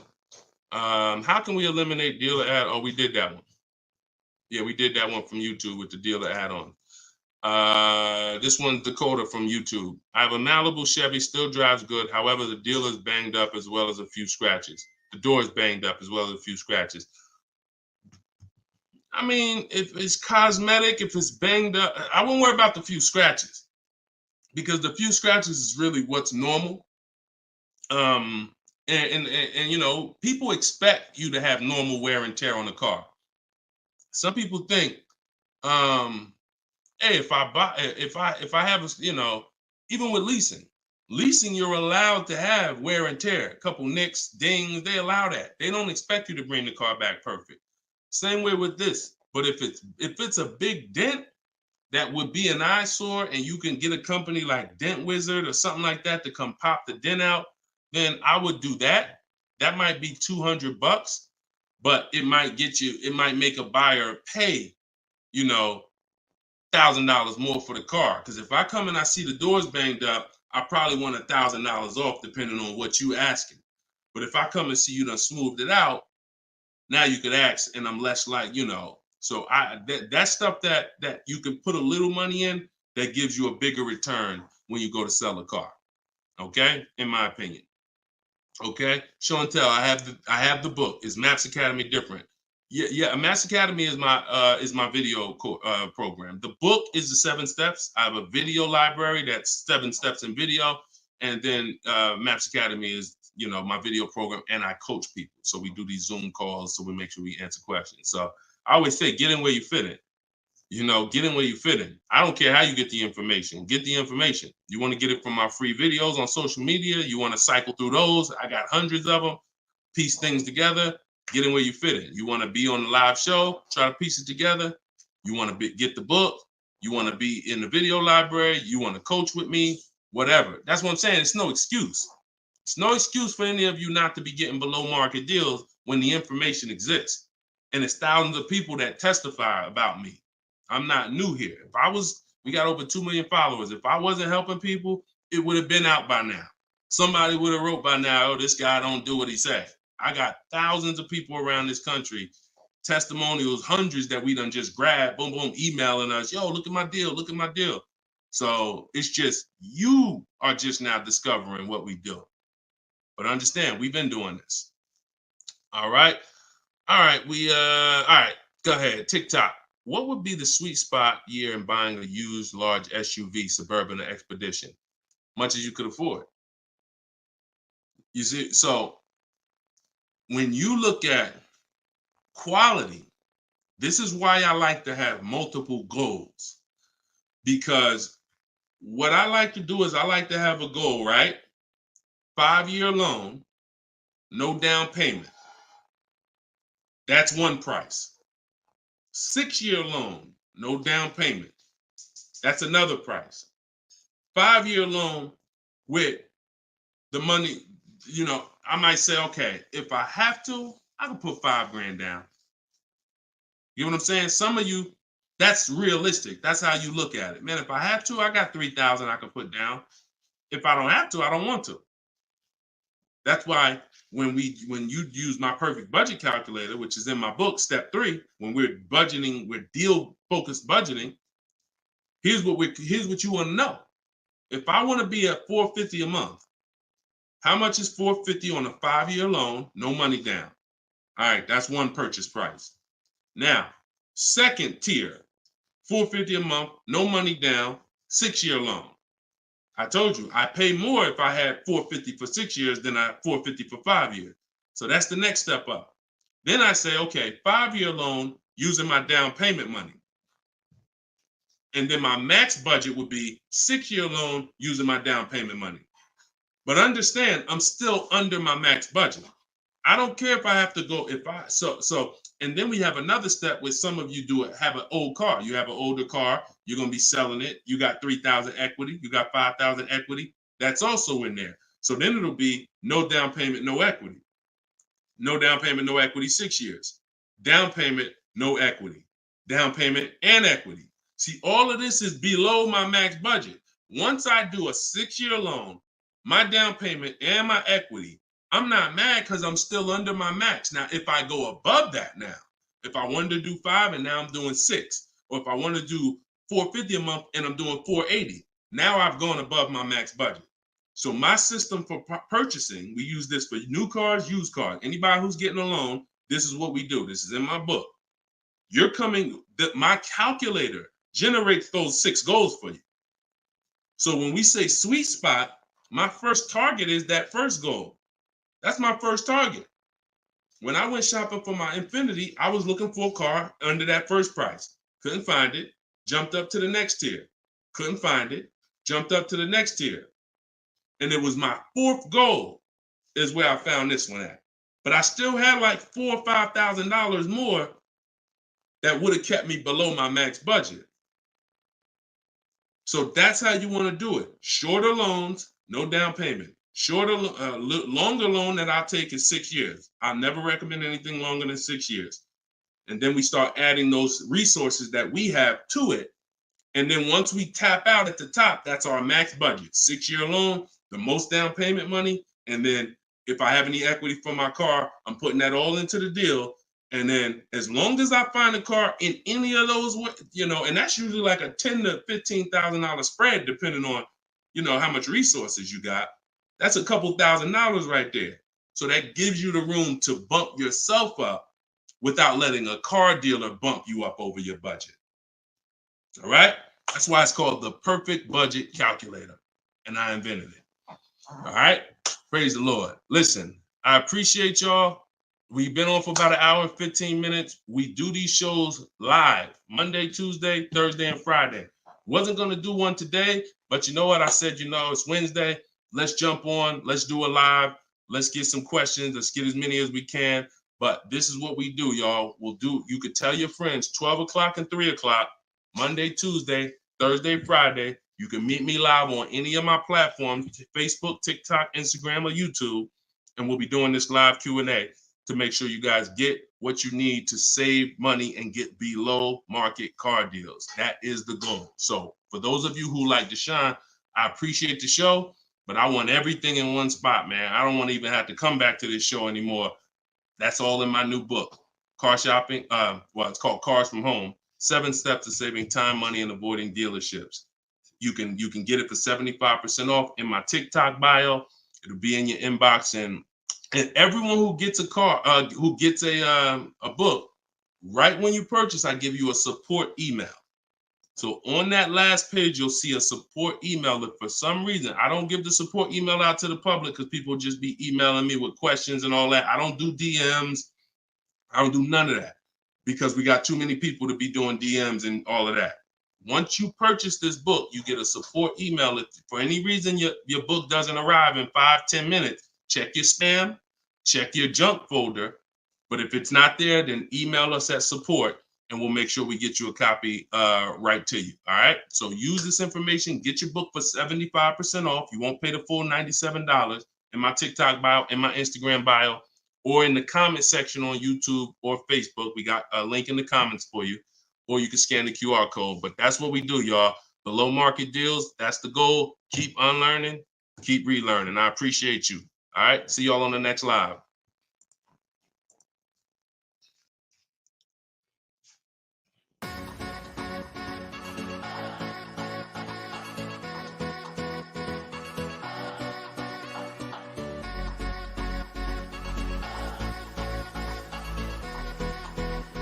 The worst possible thing you could say when you walk into a car dealership. I spent 5 years with Mercedes-Benz, 5 with General Motors, and the worst thing a person could say when they walk in is if you could just get me to this payment, we got a deal.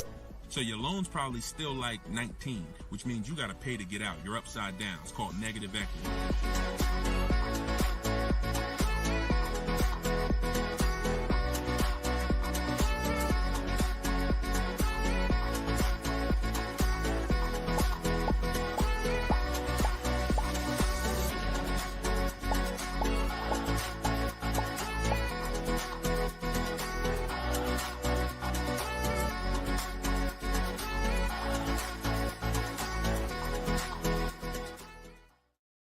Gail, welcome everybody to episode 6 of Car Shopping Questions and Answers.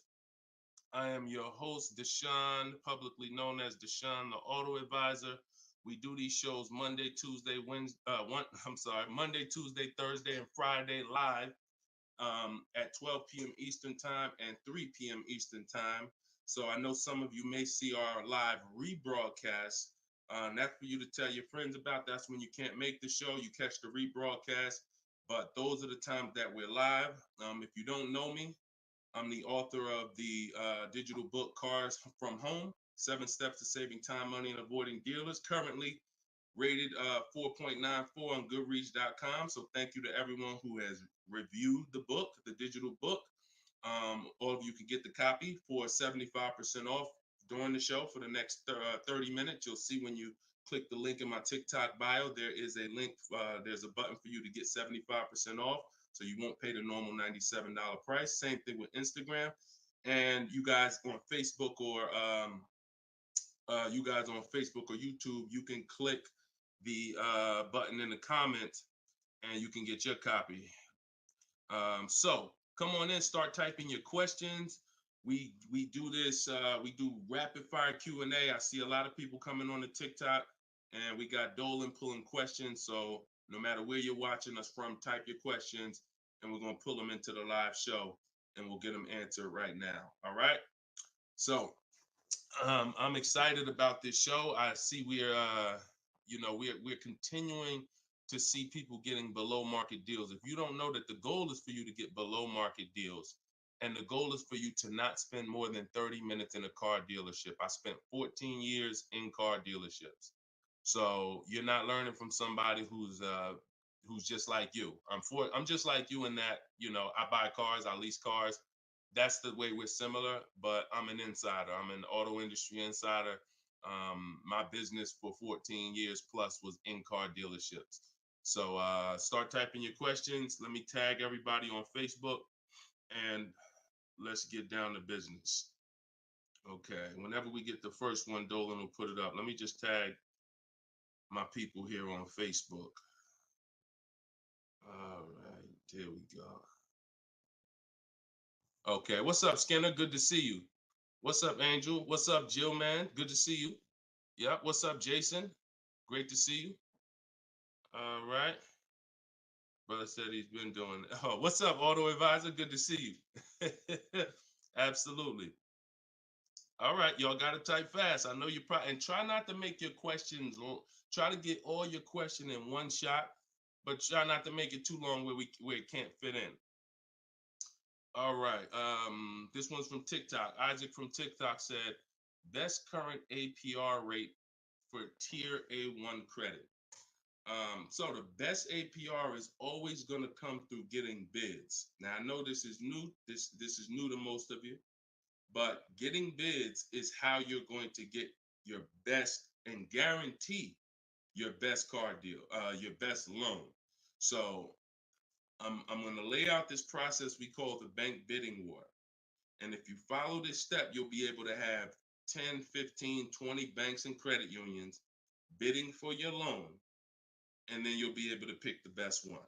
And the way you do this is extremely important, because if you do this right, then it's only going to have the same effect on your credit score as one hard inquiry.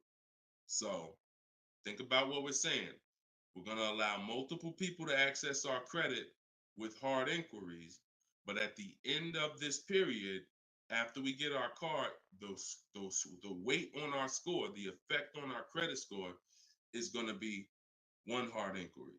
So the first thing, there's 3 rounds in the bank bidding war. The first round is to always check and see if there's any special interest rates or special promotional rates that are being advertised for the car you're looking for. So let's just say you're shopping for a, Kia Telluride. You're gonna now check and see, is there any special interest rates? 0%, 0.99%, 1.99%. All of these rates are like a finance rebate. That means there's no bank or credit union that's gonna beat them. So this is the first round. So if we do get a special interest rate there's no reason for us to even shop for interest rates other than that. Because again, no bank, no credit union is beating 1.99, even 2.99. Now, here's what you have to check when we do that. How long is that loan? Because some people might give you 1.99, but it's only for 36 months. And some of us are not going to take a loan for 36 months because the payment's going to be too high. You might need a 5-year loan or a 6-year loan. So we're not just looking for if there's a special interest rate, we're looking for what is the term. Shout out to everybody coming in. This is our Thursday, April 18th, episode 5, live car Q&A. So we're actually live right now. This isn't a rebroadcast, so you can come on in and start typing your questions. And we're talking thousands over here, not hundreds. Okay, so that's round 1 of the bank bidding war. Now, let's just say we do that and there's no special interest rates. Now we're moving on to round 2. But round 2 comes after we find our car. So once you find your car, no one has touched your credit with a hard inquiry yet. Pay attention. You have not heard me say at any time hard credit pull at all. When you're shopping for your cars, no hard credit pull. Nobody's running our credit while we're shopping. Once we find our best deal, once we find a dealer that's going to sell us the new car for the lowest price, we lock up that car, usually with a deposit, reserve it. And now what we're doing is we're telling the dealership, I'm going to take this buyer's order. You're going to get a buyer's order. You're going to come home. And now you're going to now the second round of the bank bidding war is about to start. You're going to come home. You're going to call your bank if you have one, or your credit union. This is when you're going to let them access your credit. Because if you've ever tried to actually get a bank to tell you what the interest rate would be, like a pre-approval, many of them, and if you've experienced this, I want you to type a 1, many of them will say you need to have a car first, right? If you've experienced that type of 1, you call your bank, hey, I'm trying to get a pre-approval. They're like, okay, well, we need the information on the car. And you're like, well, I'm trying to get the pre-approval so I can go get the car. So that's why we don't follow that process of getting a pre-approval beforehand. Look, Marinette, you've experienced it on Facebook. So when we look at having the buyer's order for the car that we reserved, you have everything you need now. You have everything the bank could want. And you're now going to call your bank, or if hopefully your bank and credit union has a website, you could do this all online, and you're going to get as many approvals, offers as you possibly can. In my book, I list a couple: your bank, your credit union, online banks, Lightstream, community credit union, everybody who can lend in your state, you want them bidding. This is very important because some of you haven't been trained to see. My job is to not teach you just how to buy from home and make people bid for your business. My job is to show you everyone willing to listen. If you're willing to listen, I'll show you where the hidden money is in your car deal, the money you have not been trained to see, or the money you've been trained not to look at. And the people who have trained you not to look at this money are usually the people that's making the money. So you have to see that one point. Let me give you a scenario here. Let's go to an auto loan calculator so you can see how much money is just in your car loan. Just in your car loan. And we're going to do a couple different interest rates so y'all can take this serious, and you'll see why you need to be getting multiple bids for your interest. So if I'm buying a $30,000, if I'm looking to borrow $30,000, let's take $30,000 for an example. Average, pretty good average. Average price of a car is probably higher than that, but let's use 30. Now, if that interest rate is 5.99, total interest paid is $4,791 over the course of 5 years at 5.99. If the interest rate is 7.99, total interest paid is $64.89. That's over $2,000 difference. 2 points, $30,000 loan. Now, some of you are going to be borrowing more than that. Some of you are getting $50,000 loans. Interest at that same 7.9 on a $50,000 loan is $10,815 over 5 years. Now, if you can get 2 points less, 5.99, interest is $7,984. This is $3,000 difference. So, do you see how if you're not getting the best loan offer just as serious as you're taking trying to get the best price, you get a good price and then you'll give it back to the bank who's giving you the loan. So this is why we get big. So we're now going to let all these people run your credit. This is when you do your hard inquiry. You don't do it before this. Hard inquiries, credit unions, online banks, your bank, your credit union, everybody's bidding now. And now what you're going to do, once you take the best offer from that round, that's round 2, that's when you're going to call the dealer and you're going to tell them what that best offer is and see if they can beat it. Because the dealership has another 7 to 10 to 12 banks that they're going to be competing to try to get your business. So this is the bank bidding war. So when I created this product, and if you do this right, as I said, what I know you were taught, who was taught, be honest, we're live right now. This is our Thursday, 12 p.m. live. Who was taught, don't let people run your credit. When you have multiple inquiries, it lowers your credit score. Who was taught that? Type me if you were taught that. Don't let these banks, don't let people run your credit. You can't have all these people doing hard inquiries or they're going, it's going to jack your credit score up. All right, look, that right was taught. Okay, look, Lisa, I see you. Hold on, let me go to Instagram so I can see our Instagram comments over here. I always got to go to Instagram Live. Okay, Diana from Facebook, I see you. Hold on, let's get Instagram in the building. Give me a second. All right, Marinette. All right, Marinette. Okay, I see you. D, I don't even want to try to pronounce your name, but I see you on Instagram. So it's partially true and it's partially wrong. You have to do it the way I just laid out for you. That's called the bank bidding war. And if you want to prove this for yourself, you can simply type in rate shopping online and you'll see this is how the credit union, this is how the credit bureaus allow you to rate shop. So they'll give you 14 to 45 days to do it. If you do it like I just told you, it'll only take 2 days. 2 days. One day you're doing all your stuff at home. We're getting all our lenders at home to bid. The next day, we're getting the dealers to get their lenders to bid. And then we're making a decision on who got the best offer.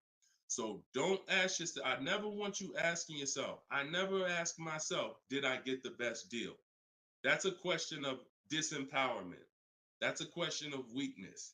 We don't want that. What you should be saying is, following this process, I guarantee I got the best deal because I got offers from all these banks. I can't get offers from 15, 20 banks and not guarantee I got the best rate. The way you shop, or you've been taught to shop or programmed to shop, you're only getting offers from one bank, or you're just letting the dealer do it all for you. That's where your buyer's remorse comes from. That's where your skepticism about, did I really get the best rate, comes from. So we won't know what the best rate is until we get all the bids. And that's how we do it. So everything that I'm teaching y'all is part of what's in my book, rated 4.9 on Goodreads. It's called Cars from Home, 7 Steps to Saving Time, Money, and Avoiding Dealers. You could keep typing your questions because Dolan's going to pull the next question and you can put it up on the screen now, Dolan. Put the next question up. But all of you can get your copy for 75% off as long as you get to my website before the 30 minutes expires. This is a welcome offer. Normal price of the book is $97, and it's worth every penny. It's worth actually thousands. But special welcome offer, you get it for 75% off in my TikTok bio, in my Instagram bio, or in the comment section on YouTube or Facebook. Okay, this is Monty from YouTube. She said, my mother's looking to start a new lease soon, but she only drives 5,000 a year. What's the best option? Low mileage lease if she's not keeping the car. So if she's not keeping the car, Monty, watch this. I run this scenario a lot, and I want y'all to, because some of you, you were taught never to lease. If you stick around this channel long enough, you'll see probably within minutes that that's some of the worst advice that you've ever listened to. If you don't keep your cars 8 years, so we'll talk about that. And we show examples. It's not even up for debate. People who try to debate it, they're emotional and they're tied to old advice.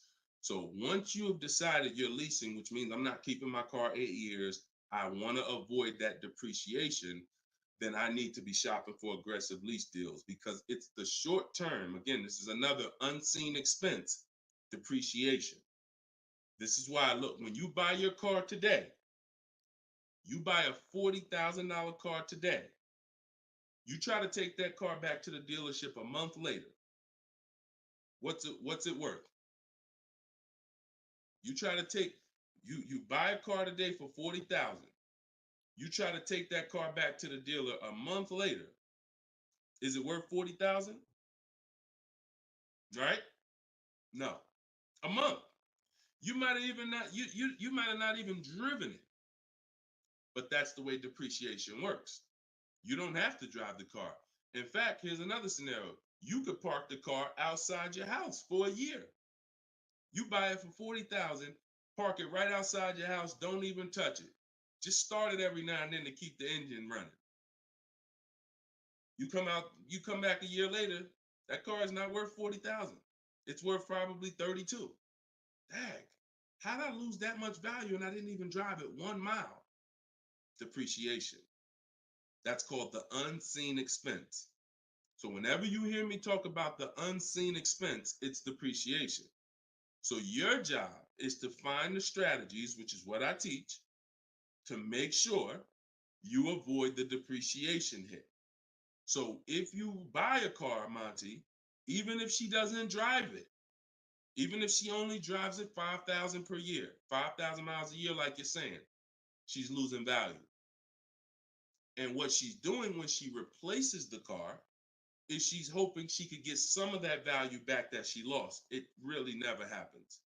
Who understands that when you go to trade your car in, you never get what you really thought you were going to get for the car, right? Now I'm going to ask you a question. Everyone who has a car outside that's 10 years old or more, 10 years old or more, type me in the comments. Matter of fact, let me know how many years you've had the car. That's a better one. Type how many years you've had the car. And for those of you who just came to the show, this is our Thursday, 12 p.m. live show. We're actually live right now. This isn't a rebroadcast, although we do rebroadcast these shows throughout the day, all day, so that you can actually catch up, watch the replay. But this is our time. We're live Monday, Tuesday, Thursday, and Friday, 12 p.m. and 3 p.m. Make sure you're here. If you want to engage with us, make sure you're here. If you want to tell your friends, this is the time to be here. Okay. So we got people 11 years. Can Skin on Instagram, 11 years, 13 years. Jessica on YouTube, I see you. 6-year Jeep Wrangler. Well, I wanted to hear from people who are longer. 2018 Sakia. So, all right, 15 Tahoe. Okay, I'm talking about the people who've had a car 10 years or more. One thing about you that listen, are y'all worried about how much you're really going to get for that car? Are you overly worried about it? Most of you are going to say, no, not really. It's worth a couple thousand, but you've used most of the value. You understand that? Look, Big Meek said I got 08 4Runner on TikTok. So we understand when you have kept your car long term, I'm not concerned with resale value much, because my whole goal with having this car was to use up most of the value. So that's what you do if you're a buyer. If you're not going to get to this level, this is what I'm telling you. that you are now losing because the depreciation of your car is the highest in the first 5-6 years. So in order for you to win, you have to keep that car, what I call the 8-year rule, 8 years. That's when the depreciation starts to level out, where you're not losing value like this. And so regardless of how much you're driving, that's not the key. That's not the key. Monty's mom is driving 5,000 miles a year.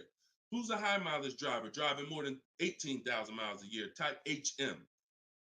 I want you to know, I want to cover all the bases for this question here. Oh, what doesn't matter whether you're a high mileage driver, low mileage driver, it has nothing to do with how much you drive, because that's not what's killing you. It's the depreciation based on the time you have owned the vehicle. And if you're not keeping that car 8 years, you should be shopping for aggressive leases. Now, before we go to the next question, I'm going to show y'all an example of why it is impossible. Yes, impossible. No way, shape, form, fashion. You can get a great deal if you purchase, but you should have leased. Okay? Let's use this scenario. Let's use Frina. Let's use Frina as an example. So Zafrina, she picks up, and you can see this date. She's recent. This is just, not too long ago. So Frina gets a $65,000 Jeep Grand Cherokee. She uses my system. You can see she uses the Cars from Home system, where she gets bids, multiple bids. We get at least 5. So don't look at this price and be like, oh, Deshone, that looks incredible. Yeah, that's because we get this through bidding. You get the best price. That's what we do here. So stick around, you'll understand if you're new to the show. But she's paying $579 a month for a $65,000 Jeep Grand Cherokee. Just so we can, let me level this out for y'all. If she pulls up to someone who decided to purchase because they didn't understand leasing, or they was taught never lease, so they're gonna go in, they want that same truck as her. Let's just assume they got a ridiculous, how much is a great discount on this Jeep? I want to use your numbers. Type in the comments, what do you think is a great deal, a great discount? She go in just don't be realistic though. Somebody walk in, she go in and she looking at this $65,000 Jeep. Somebody's going to purchase it though. What would be, because I want to show y'all that even at the best discount that you could name, realistic though, you're still going to lose if you purchase compared to somebody who leased. Go ahead. Throw some numbers out. What's a big discount? Okay, look. All right. I'm going to make up a number because it's like, okay, 600. No, not a payment. Not a payment. I'm talking about, okay. Aux the Pro said 20%. Now, we already know saving 20% off a new car is pretty much never going to happen, right? We can agree. That's usually never going to happen, 20% off the price. Let's see how much 20% is. So 10% would be $6,500. 20% would be $13,000. So let's say they knock $13,000, an impossible discount. Somehow we do something never been done before. They end up getting this car for $53,000. $53,000. Every $5,000 on a loan is how much per month, y'all? Some of you know, some of you seen my videos, some of you been on the show before. Every $5,000 on a loan is about how much per month? $100. Exactly. So let's do this math now. Continuing to drive this point home that there is no way for you to get a great deal when you purchase, but you should have leased. So the same person who just got this unbelievable, never gonna happen discount of 20% off a brand new car, $53,000, what's their car payment? $53,000, car payment's about $1,050 a month. $1,050 a month for 5 years. Let's just say they take another year on the loan. They say instead of a 5-year loan, let's take a 6-year loan. $900 a month for 6 years. Freena's paying $579. Is that sinking in? Type $ if that's sinking in. that, whoa, you telling me, Deshone, the same price that this person just got, and she got a ridiculous lease on it, she's paying $579 a month. Even if a person got an never gonna happen discount. I literally just took what my man here on Instagram threw out, and he knew he was throwing out something crazy by saying 20%. Even with the 20%, payments $500 a month more than Freener got leasing it. Now let's do one more scenario here. One more. See, all of this is what I'm teaching. This is in my book. This is why the book is 4.9. Goodreads.com. Thank you to everybody who's reviewed the book, Cars from Home, 7 Steps to Saving Time, Money, and Avoiding Dealerships. One more scenario. Let's throw a used car in here. So we already looked at Freener's deal, brand new, great lease. Second, brand new, never gonna happen discount. Now let's throw a used one in there. Let's say somebody says, you know what? I'm looking for hold on, I want to put that back up, Dolan. Let's keep that up, because we're talking about this scenario. So please put Freener's deal back up on the screen, Dolan. Matter of fact, here, I got it right in front of me. All right. So we got third scenario here. Somebody now is saying, all right, I'm gonna find that truck used though. So instead of 65, good price on a used one. Let's say we find one that's like 40% off, 3 years old. Again, I'm using extremes to show y'all. So some of you are like, Deshone, if you're using extremes and it's this different, dang, I've been overpaying by not understanding leasing. Yep. I wish I had Dave Ramsey here. I wish we could get Dave Ramsey on the show. You know, I wish he was in the audience. I wish him, because unfortunately, look, shout out to Dave. I know he has the right heart, the right intentions, but he has the wrong information. He's what I call confidently incorrect. That means dangerous. You're dangerous. When you're confident and incorrect, you're dangerous to yourself and others. So now, used car, somebody gets this car, they knock 40% off the price, and they get one for like $40,000, $65,000 truck. I got one 3 years old. I paid $40 for it. Every $5,000 we just said is about $100 a month. 40 payments, $800. You take a 6-year loan, payments $725. On a used one, we're no longer even talking apples to apples with the vehicle. On a used one, $579 Freener's paying, $725 for a 6-year loan on a used one, 3 years old, 1 year on the warranty left. Then you're on your own. $1,000 a month to buy a brand new one. See, son, you getting mad yet? Are you getting mad yet at the people who taught you not to lease? Now, who should be? Because some of you, if you just tuned in, you might be thinking, oh, Deshone, so should I only lease? No.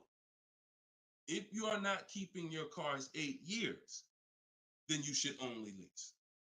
Because when you buy, if you keep the car long enough, you can win. Because you're going to pay double what Freener's paying if you buy a brand new one. You're going to pay more on a used one, but eventually you pay off the car, you keep it 8, 10, 12 years. The longer you keep it, you can catch up. You're still not going to, you get what I'm saying? Because Freener's always going to have a payment. If she keeps leasing, she's always going to have a payment. But if you keep buying your cars, trading them in 5 years, trading them in 6 years, trading them in 4 years, you are no way, shape, or form even close to this. You're thousands and thousands of dollars away. There's thousands of dollars more every year coming out of your bank account than someone who understands leasing. Yeah. Tell your parents, tell your cousins, tell your brothers, tell your spouse. This is what I've been ranting about for years, trying to get you to understand. That's why I say there's no way to get a great deal if you don't understand. If your deal's on the wrong foundation, no way to get a great deal. It's impossible, no matter how much you save on the car. Okay? So yeah, we go deep on that today. Good. I'm happy we got a chance to go deep. All right. I see a lot of people typing $signs. You understand. All right, Dolan, shoot the next question up. Skinner, I see you on YouTube, man. It's real. It's real. This is what we do, man. I'm glad we gotta look. I'm the bad news first person, so don't think I gotta share the bad news first, and then but I'm also giving you the olive branch to like you can change this. You can start doing things different. You can start shopping different. You can learn how to make these people big.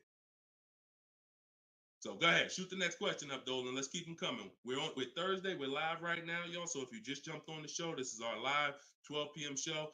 Type your questions, and can y'all tap the screen on TikTok? Can we shoot those likes up? Can we? If you're gonna spend time with us and you're getting value out of what we're doing, I need everybody who's getting value hit the like button and start tapping the screen if you're on TikTok just to show that. Run those likes up. All right, I see it. See y'all lighting it up already. All right, Facebook, James. I'm an old school guy that was told not to let anyone run my credit. I'm not even sure how to download your book. Maybe you could walk us old timers through the process of downloading it. Unfortunately, I teach an online system. I'll be the first one to tell you my system's online. My system's right here in front of a computer. I've worked personally with probably 1,600 people personally in my coaching program since 2021. They got to know how to use a computer.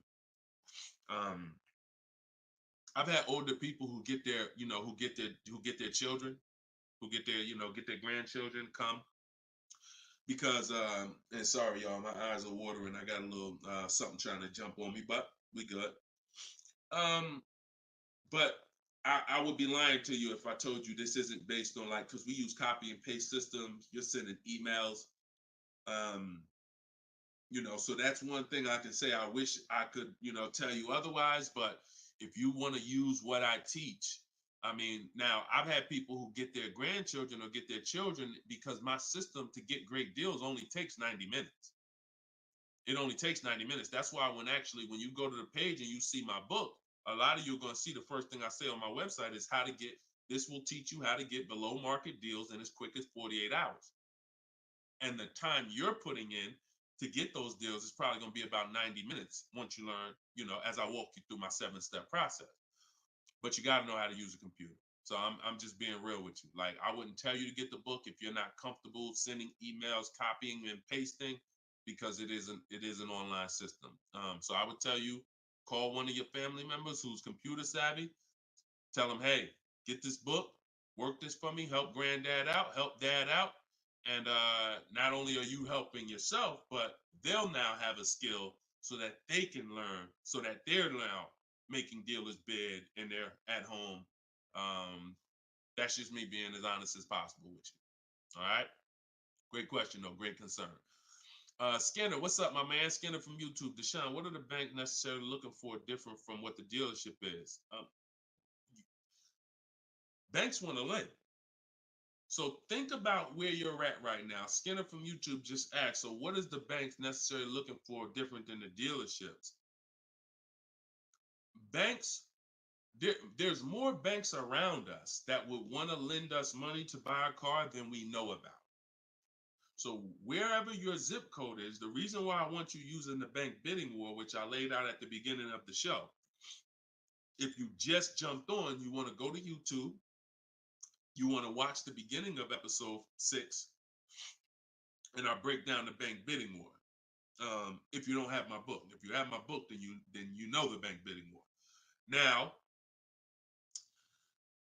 it's about letting the people who want to bid, because the dealers, here's the difference. It's your positioning. When a dealer knows you don't have any leverage, you haven't shopped bank offers, you're basically waiting for them to tell you what their bank said. Here's usually the conversation. What is the most interest? What is the highest rate you think they'll take? What is the highest rate that we can actually get them? And it might be 6.2, but at 6.2, we make some nice money on the loan. But that's not the best I could do. But I'm not going to give them the best I could do, because what sense does that make? I'm going to give you the most you're willing to pay. So if I go out and say, look, we got you 6.2, your payment's this. If you don't fight them, then that's what's going to happen. But when you have offers, now what you're doing is calling them and saying, look, I got 5.79 from my credit union, or 5.79 from this online bank. If you could beat it, then I'll give you the business. Not only does this make for a good relationship because you're giving them the opportunity versus saying, oh, I'm not letting you get the opportunity. This person has 7, 10 banks. You give them an opportunity, and this is how you guarantee the best rate. So it's not about they're looking for anything different. It's about positioning yourself so that the dealer is now trying to beat the rate you got versus what I just laid out 60 seconds ago when you don't have a rate in the conversation they're having. Leverage. Leverage. All right, that's the difference. One gives you major leverage to guarantee you're getting the best offer. One, you have no leverage, and so there's no guarantee. And you'll always drive wondering, man, could I have gotten a lower interest rate? That'll always be in the back of your mind. So we want to eliminate that. All right, great question, Skinner. Go ahead, Dolan. Next one. I don't see too many questions coming in on Instagram. Instagram, where y'all at with your questions today? We getting questions from TikTok. I see a lot of them. Let's go. Oh, there's one. Okay, Body by Michelle. When buying a luxury car with cash, when should I let the salesperson know? Okay. The process of what we teach doesn't change doesn't matter what you're buying. We've had people get Maseratis, get high performance BMWs. I know this works because bidding just works. So first thing you have to do, Michelle, is realize I need to get at least 5 offers, because we're so concerned with how we're going to pay for the car that we're not thinking about which dealer is going to sell us the car for the lowest amount. Now, some of you may have been taught every dealer has the same price. I got this clue when people started saying things like Nissan doesn't have good deals. Hyundai, the deal on the Hyundais right now are terrible. That's either coming from 2 things, and they're both wrong, that I want you to stop today. Looking at advertisements, commercials, because some people say, Deshone, I look at that, the commercial says that, I got to put down $4,000 if I want to lease that vehicle. That's an advertisement. It's not a deal. It's a custom thing they put together that they want to present to the public. It's not a deal. When you look at what I just showed you with Frina, when you look at Danielle's lease on her Audi A3. She's paying $550 a month, $44,000 Audi A3. She only put her first look. This is her words. Due to circumstances out of my control, I had to lease something quickly. So my program, I told you, as quick as 48 hours, you can get below market deals. This doesn't take days and days and weeks. I took the course last weekend, did all my emailing back and forth because she's in my video program. So I do have my book, and then I have that same book in a video program. You pick. Now, finalized the deal on Sunday, was finally able to pick it up. This is the details. $550 a month, first payment down. Included maintenance, gap insurance, all fees, taxes, registration, 12,000 miles per year. MSRP was $44,000. If we saw a commercial, or if we went on Audi's website right now, that is not what they're advertising for that car's lease. They're probably advertising $479 a month with $3,700 due at signing, plus tax and fees, which would end up, if you wanted to get to this payment, you probably need $5-6 grand up front. That, I'm telling you, stop looking at commercials. Those are not deals. We don't look at commercials to dictate what the deal's going to be. Nothing that I'm ever going to show y'all that people are getting learning from me is ever going to match a commercial. Second thing that people might be looking at when it comes to what they deem they can get for a car is going into one dealer. That's it. Going to one dealer. What's the price? Oh, wow, that seems high. That's higher than I thought it was going to be. And leaving saying, oh, man, Nissan don't got no good deals this month. No, that Nissan dealer doesn't have good deals. And again, you have no leverage. So the first thing I want you to think about, Michelle, is changing the way you shop so that you can forget about how you're going to pay for the vehicle. First paramount thing is to make sure that I'm getting 5 offers, because we've done the statistics. I got people all around the country shopping that report to me. 80% of dealers are overpriced. I'm telling you numbers that I don't want you to ever forget. 80%. That means out of 100 dealers, 80 are overpriced. 20 are the great prices. So you're not going to walk into a dealer and get a great price, because you have more of a shot of walking into an 80% dealer than you do a 20%. So you stay at home. You could do it my way, which is in my book, totally online. You use my scripts, use my templates, they're copy and paste. Or if you want to do it your way, you can call around and get several quotes. But you need to get at least 5, because you're going to be amazed how different the quotes are. One dealer's charging $550, another dealer's charging this, another dealer's charging this. Hey, that's a $5,000 difference. That's the way it should be. That's the way it should be. Okay? So that's what you focus on, Michelle. Forget it. If you're going to pay cash, keep that in the background. People walk into a dealership all the time. You see it on internet. They make videos about it. Oh, I'm walking in, man, about to get this Lamborghini. Yeah, I want that black one right there. Boom. All right, write him up. Let's get him out of here as fast as possible before he realizes what he needs to ask. Okay, and he don't want to look like he's negotiating. You're going to overpay all the time. People celebrate the cars, but they overpaying for them. So don't focus on how I'm getting the car.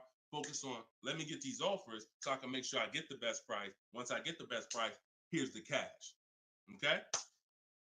Great question. Shoot the next one up, Dolan. We're live, y'all. This is our Thursday, 12 p.m. show. We'll be live for about an hour. So we're going to try to get through as many questions as possible, but I don't like to give short answers. And for those of you who like to shine, I want all the answers in one spot. That's in my new book. It's a digital book. It's called Cars from Home, 7 Steps to Saving Time, Money, and Avoiding Dealers. And you can get yours, have everything I teach in one spot. If you get the 75% off price, it's $24. It'll be in your inbox in 5 minutes. You can get it in my TikTok bio. You can get it in my Instagram bio, or on Facebook, YouTube. We got a link in the comment section for you that you can get your copy at 75% off. But it's only for 30 minutes. Once the timer expires, it does go back up to the $97 price. Okay, YouTube. Hanako.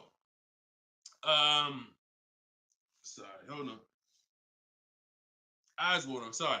All right, YouTube, Hanako. What if you guess incorrectly on what your yearly mileage will be for a lease? Can you renegotiate your lease if you will go over the mileage? So some brands will let you buy mileage before the lease ends. So you can buy them, but I think BMW has it where you can buy the mileage for like 15 cents, but you can't be within like the last 3 months or last 6 months, something like that. So everybody, if you do have that option, you want to call your leasing company and you want to see. But I teach to estimate your miles. Like I have a chapter in my book. It's not even a chapter. It's like a little section called Choose Your Mileage Wisely, where we walk you through the math. Now, sometimes lifestyle changes. You were working 10 miles from home. Now you're working 30 miles from home. That's understandable. What I like to do is we always do an equity assessment. Who has a lease, but you didn't know you could sell leases? Type of question mark. If you did not know that you could sell a lease, I want you to type a question mark in the comments, because you need to get familiar, and every one of you who are going to be replacing your cars, whether you own it, lease it, anything, you need to get familiar with what we call an equity assessment. Yep, I see a lot of you. So a ton of you have leased cars and you didn't know that you can sell leases. So imagine how much that's cost you so far. Again, I'm the bad news first person. If you dropped off a car without seeing if there was any equity, then you certainly, I mean, there's no guarantee, especially, but if you dropped off a car 2020, 2021, 2022, oh, you most certainly, there's a good chance you had equity because everyone did. And it was to the tune of, 5,000, 7,000, 10,000. If you had a truck, some of these trucks, $10,000, $12,000 checks people were getting. Now those big checks are over because that was a limited inventory thing where resale values were so high. Almost everyone had equity. But you need to make sure you're not leaving 1,000, 2,000, 3,000 on the table in this market. In a normal market, we always do an equity assessment. So if you're going over your miles, you want to do an equity assessment to see if you can sell it. Because if you sell it, you're out of it, and you can just go lease a new vehicle. But so the equity assessment is you call your bank, you get your payoff. You go, once you have your payoff, you want to ask them. It's only for leases. The second question is only for leases. Do I have a third party restriction? If they say yes, you just need to make a note of that. If you don't have a third party restriction, and there's several brands that don't, Chase, Toyota, Mazda, there's still a couple leases out there that don't have third party restrictions, then you're going to go and you can sell to any of the online bidders, highest bidders. You get all these offers. And look, let me be clear on when you should be doing this. Before you ever think about shopping for a car, you gotta take care of your equity. You shouldn't be shopping for a car and then saying, all right, now let me check and see what equity I got. Because now if you don't, you need to know that up front, because if you have $3,000, $4,000 of equity, that matters going into your budget. Maybe you want to apply it to your next deal. Maybe you want to put it in your bank account, but you need to know about it early. That's why it's the second step in my system. I got 7 steps. Equity assessment is the second step. As soon as you think about getting a new car, your first question should be buy or lease. Should I buy or lease? That means, am I keeping the car 8 years or not? And then the second thing is equity assessment, because that's going to tell you your positioning with your current car. So once you get your payoff, you go to the Carvana, CarMax, Driveway, and you look, you do what you want. I would not suggest you be lazy in this. This takes 20, 25 minutes, and this is your money. So you go to those websites, CarMax, Carvana, Driveway, Kelly's Blue Book Instant Cash Offer, hold on, AutoNation Sell My Car, and Car Google Sell My Car. 6 offers. 6 cash offers, and that's going to tell you your equity position. That's once you know that, because some of you are going to do that and find out you got negative equity. Now you have to plan accordingly. Some of you are going to do that and find out you got 4,000 of equity. Now you got to plan accordingly. Some of you in leases are going to do that and find out you have no equity, in which case, okay, I just need to wait until my lease is up. I can't get out early.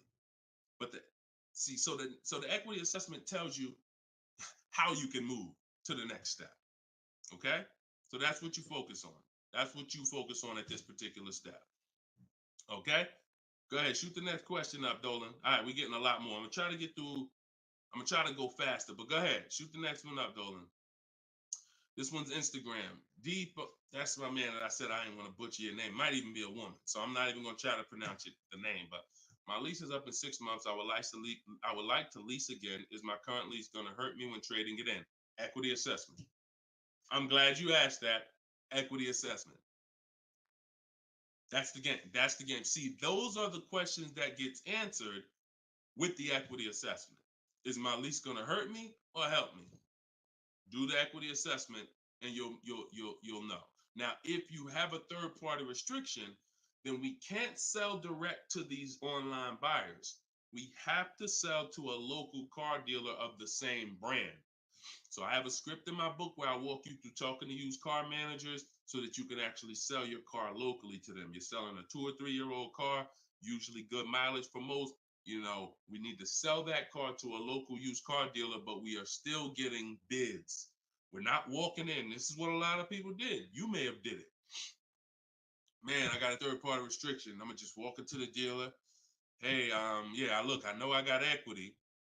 You don't realize how you're making it hard for someone to even help you because you don't know how much equity you got, and now you're coming in and you're not really saying what you know.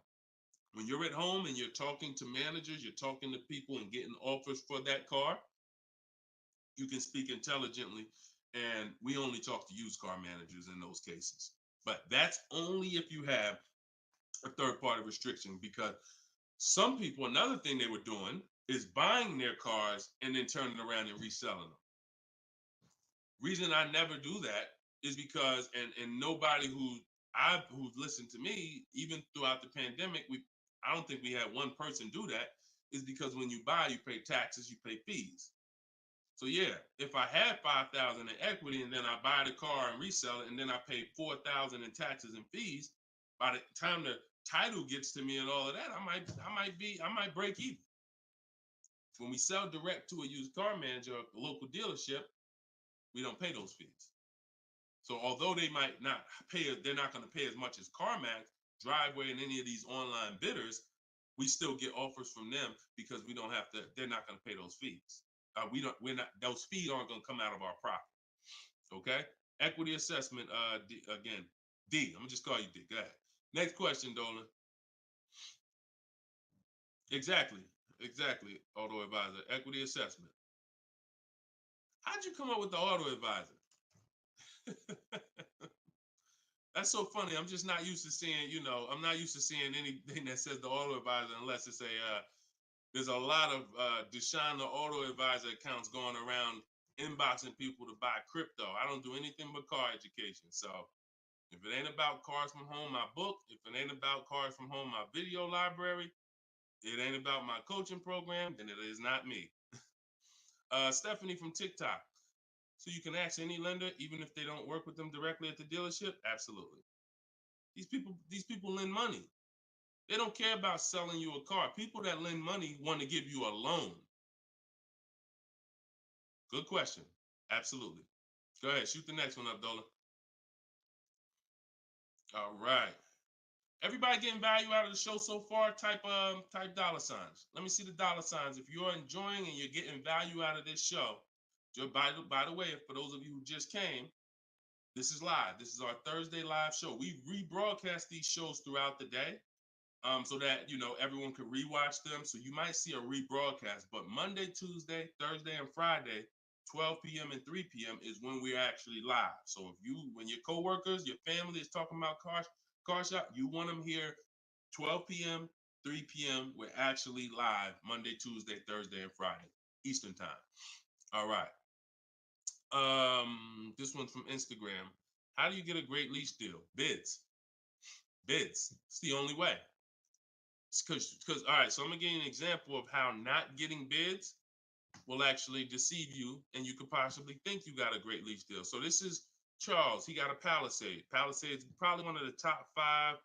Definitely throughout the pandemic, it was probably top 5 most popular, SUVs. People were overpaying, and I don't want to, I don't, you might have one. And unfortunately, a lot of people overpaid for these, and they're still overpaying for them. So he reached out to 3,500 dealers. Now he used my system. So this probably took him about 25 minutes. I have something in my book. My strategy is called the 25 to 5. What that is we're connecting with 25 dealers online. And our goal is to get 5 offers. Because if you want to show earlier, I told you 80% of dealers are overpriced. So we're going to get 5 offers, and they're going to be about $150 to $200 apart minimum. Your best offer when you get bids is going to be about $150 per month to $200 a month cheaper. Now, if you're purchasing, hold on.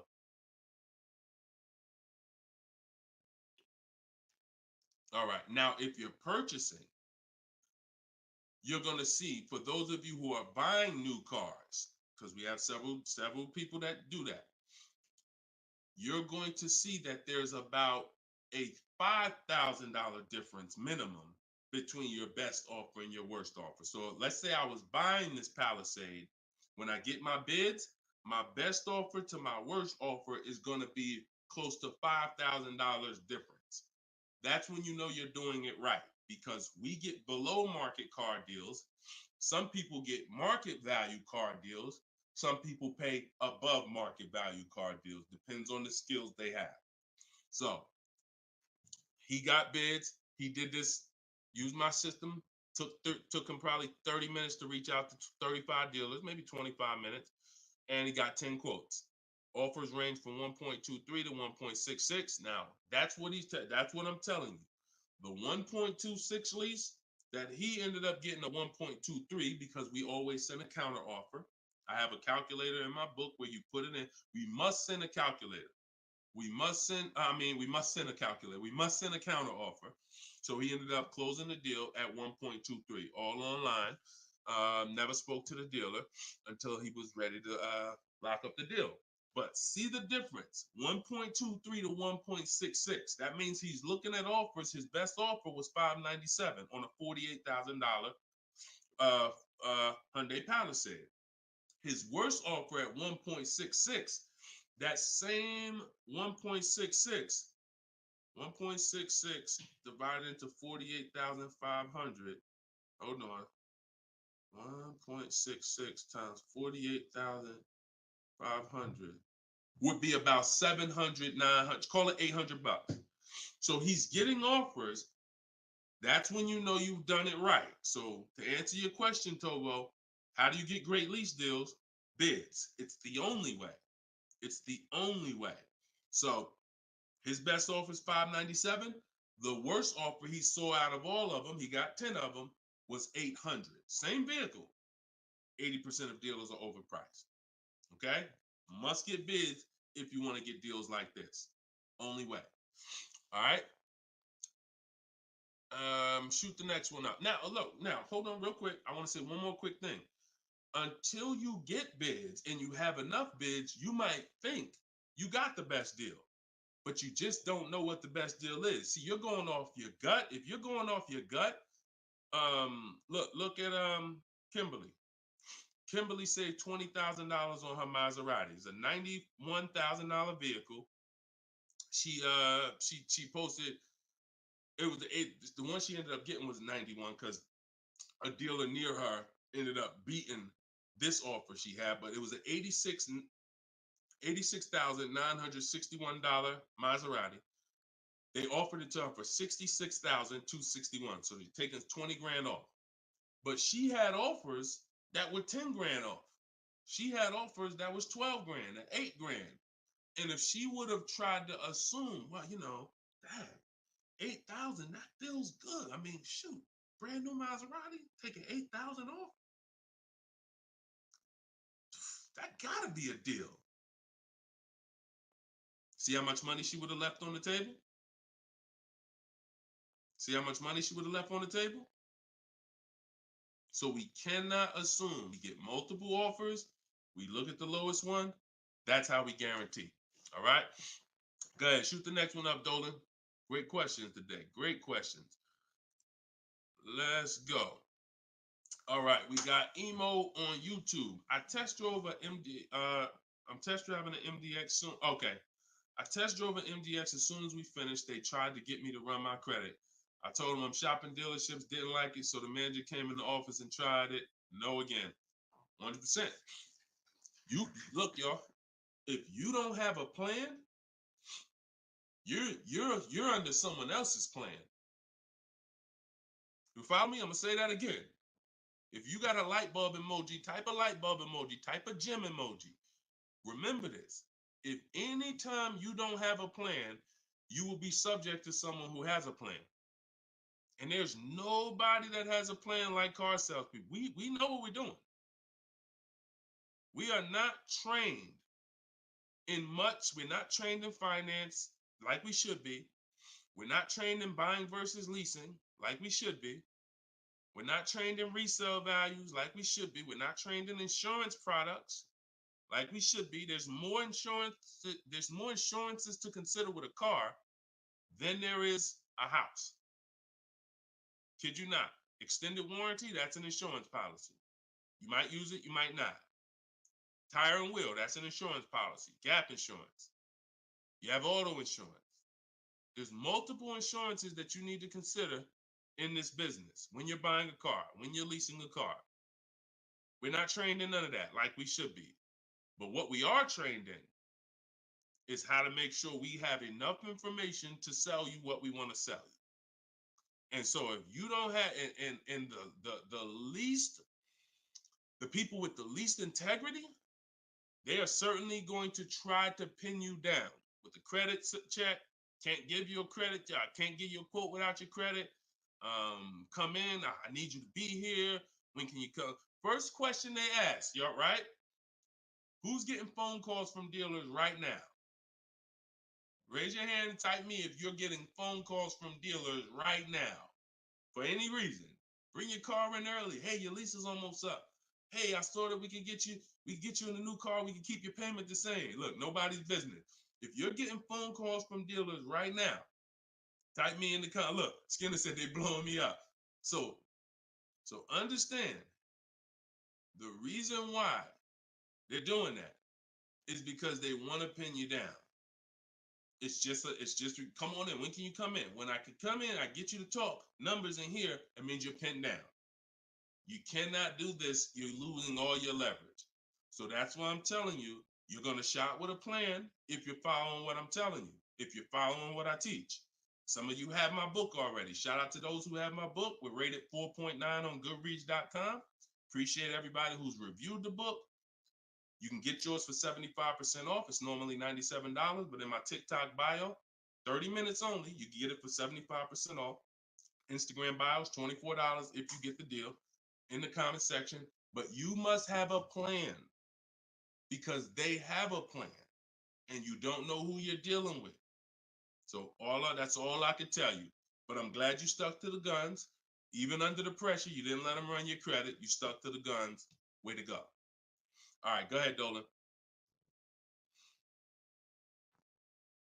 This one's from TikTok. Better to buy used or new? Planning to keep longer than 8 years. Thank you for all that information. Letting me know you understand the 8-year rule. I appreciate you. That's a matter of, okay, so if I'm buying to keep more than 8 years, right? Only question between new or used is a question of budget. Can you get everything you want and need in a new car for your budget? Once you get all your bids, can you get all those bids? Is the best bid that's going to win your business on a new car in your budget comfortably, then get a new car. But now some of you can't afford a new car that covers all your needs. Needs are the most important thing you need to think about. You need to know the difference between wants and needs. Needs is, I got 3 children, I need a third row. Need is, I drive on the highway a lot. I need a car that has good acceleration. That's needs. Needs are things where if you don't get them, you're not going to like the car, you're going to trade it in because it's not doing the basic things you need it to do. That's needs. Wants is, I like to have the sunroof. I don't need it though. But if I can get it in my budget, I'll take it. I like to have this. I like to have that. These are wants. You got to know the difference. Unless your budget can buy everything. But if you can't get everything you want and need in a new car for your budget, then we go used. But if you get everything you want, there's plenty of people who are like, you know what, Deshone, I am a long-term person. I'm keeping more than 8 years. I could afford both. I only get a car every, only once a decade. I want to get a new one. That's fine. And some of you are like, you know what? I really want to go with even more value. So I'm gonna look to get a pre-owned one, not 30% off the price, 20% off the price, 40% off the price. That's fine too. There's no right or wrong there. Just go through it and pick the one that works for you. Great question. Okay.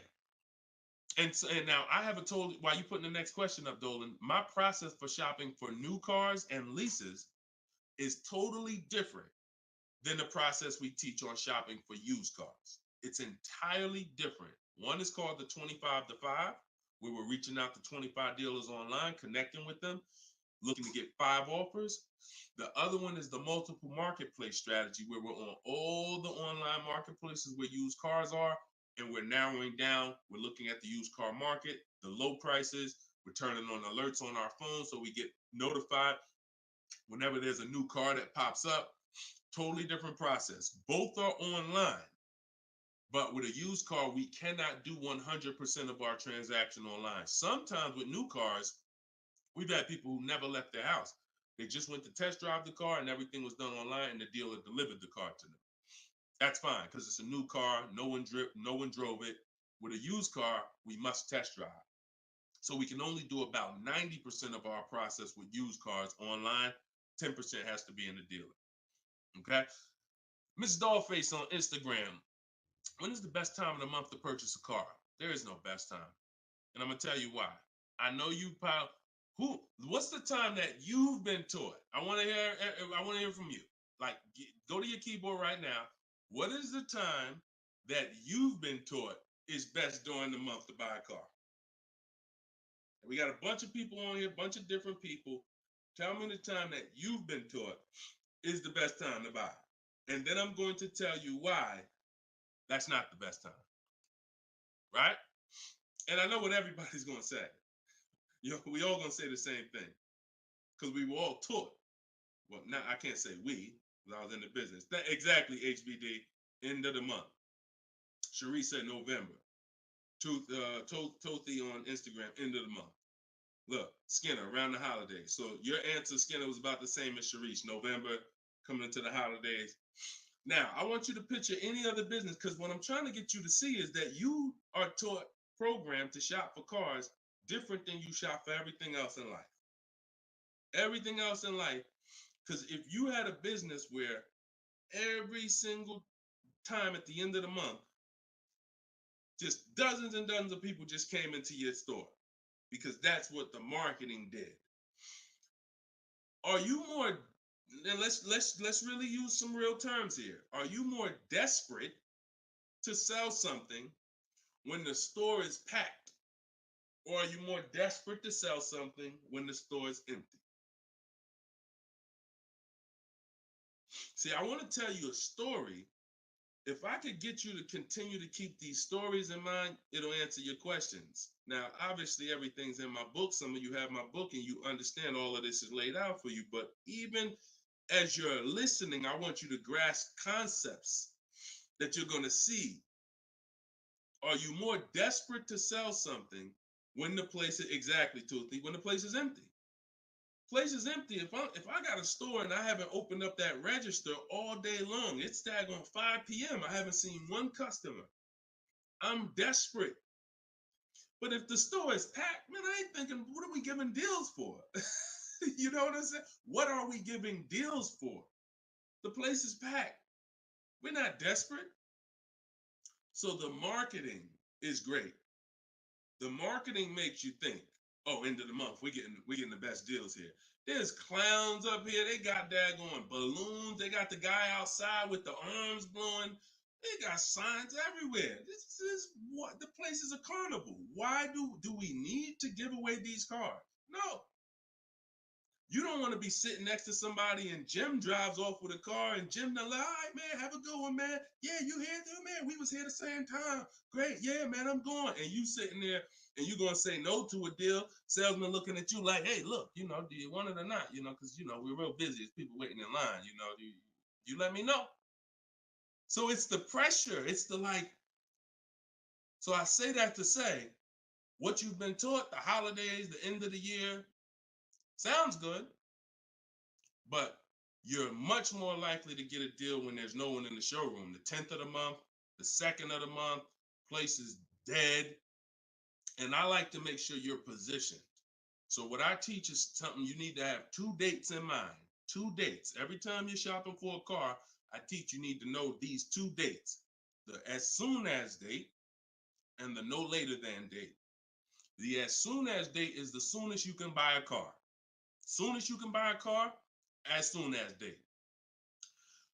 You're not in the market until your as soon as date is today. Step 5 in my process, my 7-step process is in the market, getting offers. I can buy something today. That's my as soon as date. My no later than date is my deadline. Now you have to know these 2 because the time in between is your leverage. So let's just say my as soon as date is today. I can start looking at offers. But my no later than date, I got 2 months. 2 months. I need to have a car by this time, 2 months from now. That's my deadline. I got all that time in between to say no. I got all that time in between. Now, when I'm contacting dealers, when I'm looking at inventory, I can look at trends. I can see are the prices dropping. I can have alerts on my phone, getting access to the new inventory. This is our process. So some of you are like, Deshone, I need a car in a week. Well, you still have a as soon as date and a no later than date. 3 days, soon as date, no later than, doesn't matter. So you have to know these 2 dates because in between is your leverage, which is why I don't want you emergency shopping unless it's an emergency. Okay? I don't want you emergency shopping. Don't get into the habit, don't stay in the habit of emergency shopping. Oh, I'm going to put it off to the last minute. And then, oh, I got to go into the dealership. Oh, I need a car this week. All of that is working against you. Now, if you can still get, in fact, when you go to my website for my book, you'll see it says below market deals in as quick as 48 hours. But the more time you have, the more time you have to say no. Programs change every month. You see deals change, lease programs change, rebates change. And so when you have inventory changes, so if you're looking for a black or blue car, all these dealers don't have one right now, but they got one coming next month. You can, that's fair game for you because you have time. So these are all the benefits of getting in the market 3 months early and learning how to look at the deals. If there's a great deal now, we jump on it. If there's not, okay, I'll look next month. And that's what I did when I got my mother's lease on her Mazda CX-5. October, I was looking at the deals. I didn't like them. Got all my offers. I said I didn't like them. Now, the great thing is I made contact with all these dealers. So they know. Now I'm following up next month. Hey, just checking in. How's the deals looking for this month? November, didn't like them. 3rd month, December, got the deal I liked. Wrapped it up. So don't always think time is an asset. Time is an asset. Now, if it's an emergency, that's fine. We got to get a below market deal. We only got a week to do it. That's fine. You better have a strategy. But if you have the luxury of time, we use that to our advantage. So I wouldn't say there's a best time of the month to purchase a car. But if you're in the market and you're positioned, here's another thing you're positioned for. Every now and then we come into the dealership. When I was at Mercedes, when I was with General Motors, it happens all the time throughout the year. It could happen on the 10th of the month. It could happen on the 12th of the month. It could happen on the 8th. We don't know when this is going to happen, but this is the conversation I'm about to give you a behind the scenes look of exactly what happens and why I want you to be positioned. We come in, they look at the numbers on the board. Sales manager looks and says, man, we got 20 cars sold for the month. We are way behind our objective. All right, listen, call everybody anybody you got, anybody that's real, anybody that's a real buyer, call them. We're not turning down any serious offer today. You want to be the person that's positioned. Hey, Jackie, and they're usually emailing us because we don't talk to, nothing that we do requires talking to salespeople. So they be email, hey Jackie, hey, it's Ray over at such and such. Were you still looking for that car? Have you found it yet? No, okay, I know the quote I gave you before was $550. I know you wanted to be here, but my manager said, listen, we'll take any offer today. We really want to move a car. See, you were taught that only happens at the end of the month. It doesn't. You got to be positioned. You got to be positioned. And so that's the luxury of time. So this is what it is, y'all. I want you shopping with a strategy. Like, this is what I want you shopping with. All of this is in my new book, Cars from Home, 7 Steps to Saving Time, Money, and Avoiding Dealerships. Learning the science of making dealers and banks bid for your business while you sit at home, getting below market car deals in under 90 minutes. And you can get your copy for 75% off in my TikTok bio, in my Instagram bio, or you can click in the comment section on YouTube and Facebook. We got a comment pinned for you guys. Or if you're watching us on TV, you can scan that QR code with your phone. Get your copy, use it, use everything in it. I'll walk you through everything in there. Leasing is in there step by step. Purchasing new cars in there step by step.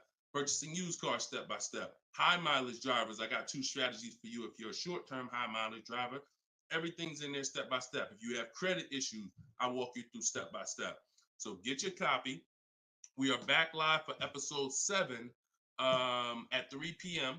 And well, like I said, this is not a rebroadcast. We do these live shows Monday, Tuesday, Thursday, and Friday, 12 p.m. and 3 p.m. So we'll be back for our next segment in a little bit if you want to join us. If not, tell your friends about us, and we look forward to it. We always look forward to the people who are ready to change their life, empower themselves, stop shopping like desperate victims, begging people to help you, begging people to give you a car, begging people to help you. Please, can I get no money down? Going in with wrong information. Down payments are illegal. All of this stuff that is just totally terrible. It's no other way to put it. It's just terrible. I want y'all shopping different. I want you empowered. I want you in control. I want you leaving a dealership guaranteeing I got the best price. Sending me email, Deshone, look at this deal I just got. I got all these offers. Look at this used car I just got. I got 40% off the brand new price. That's what I want you emailing me. Empowered, and that's what we're going to get to.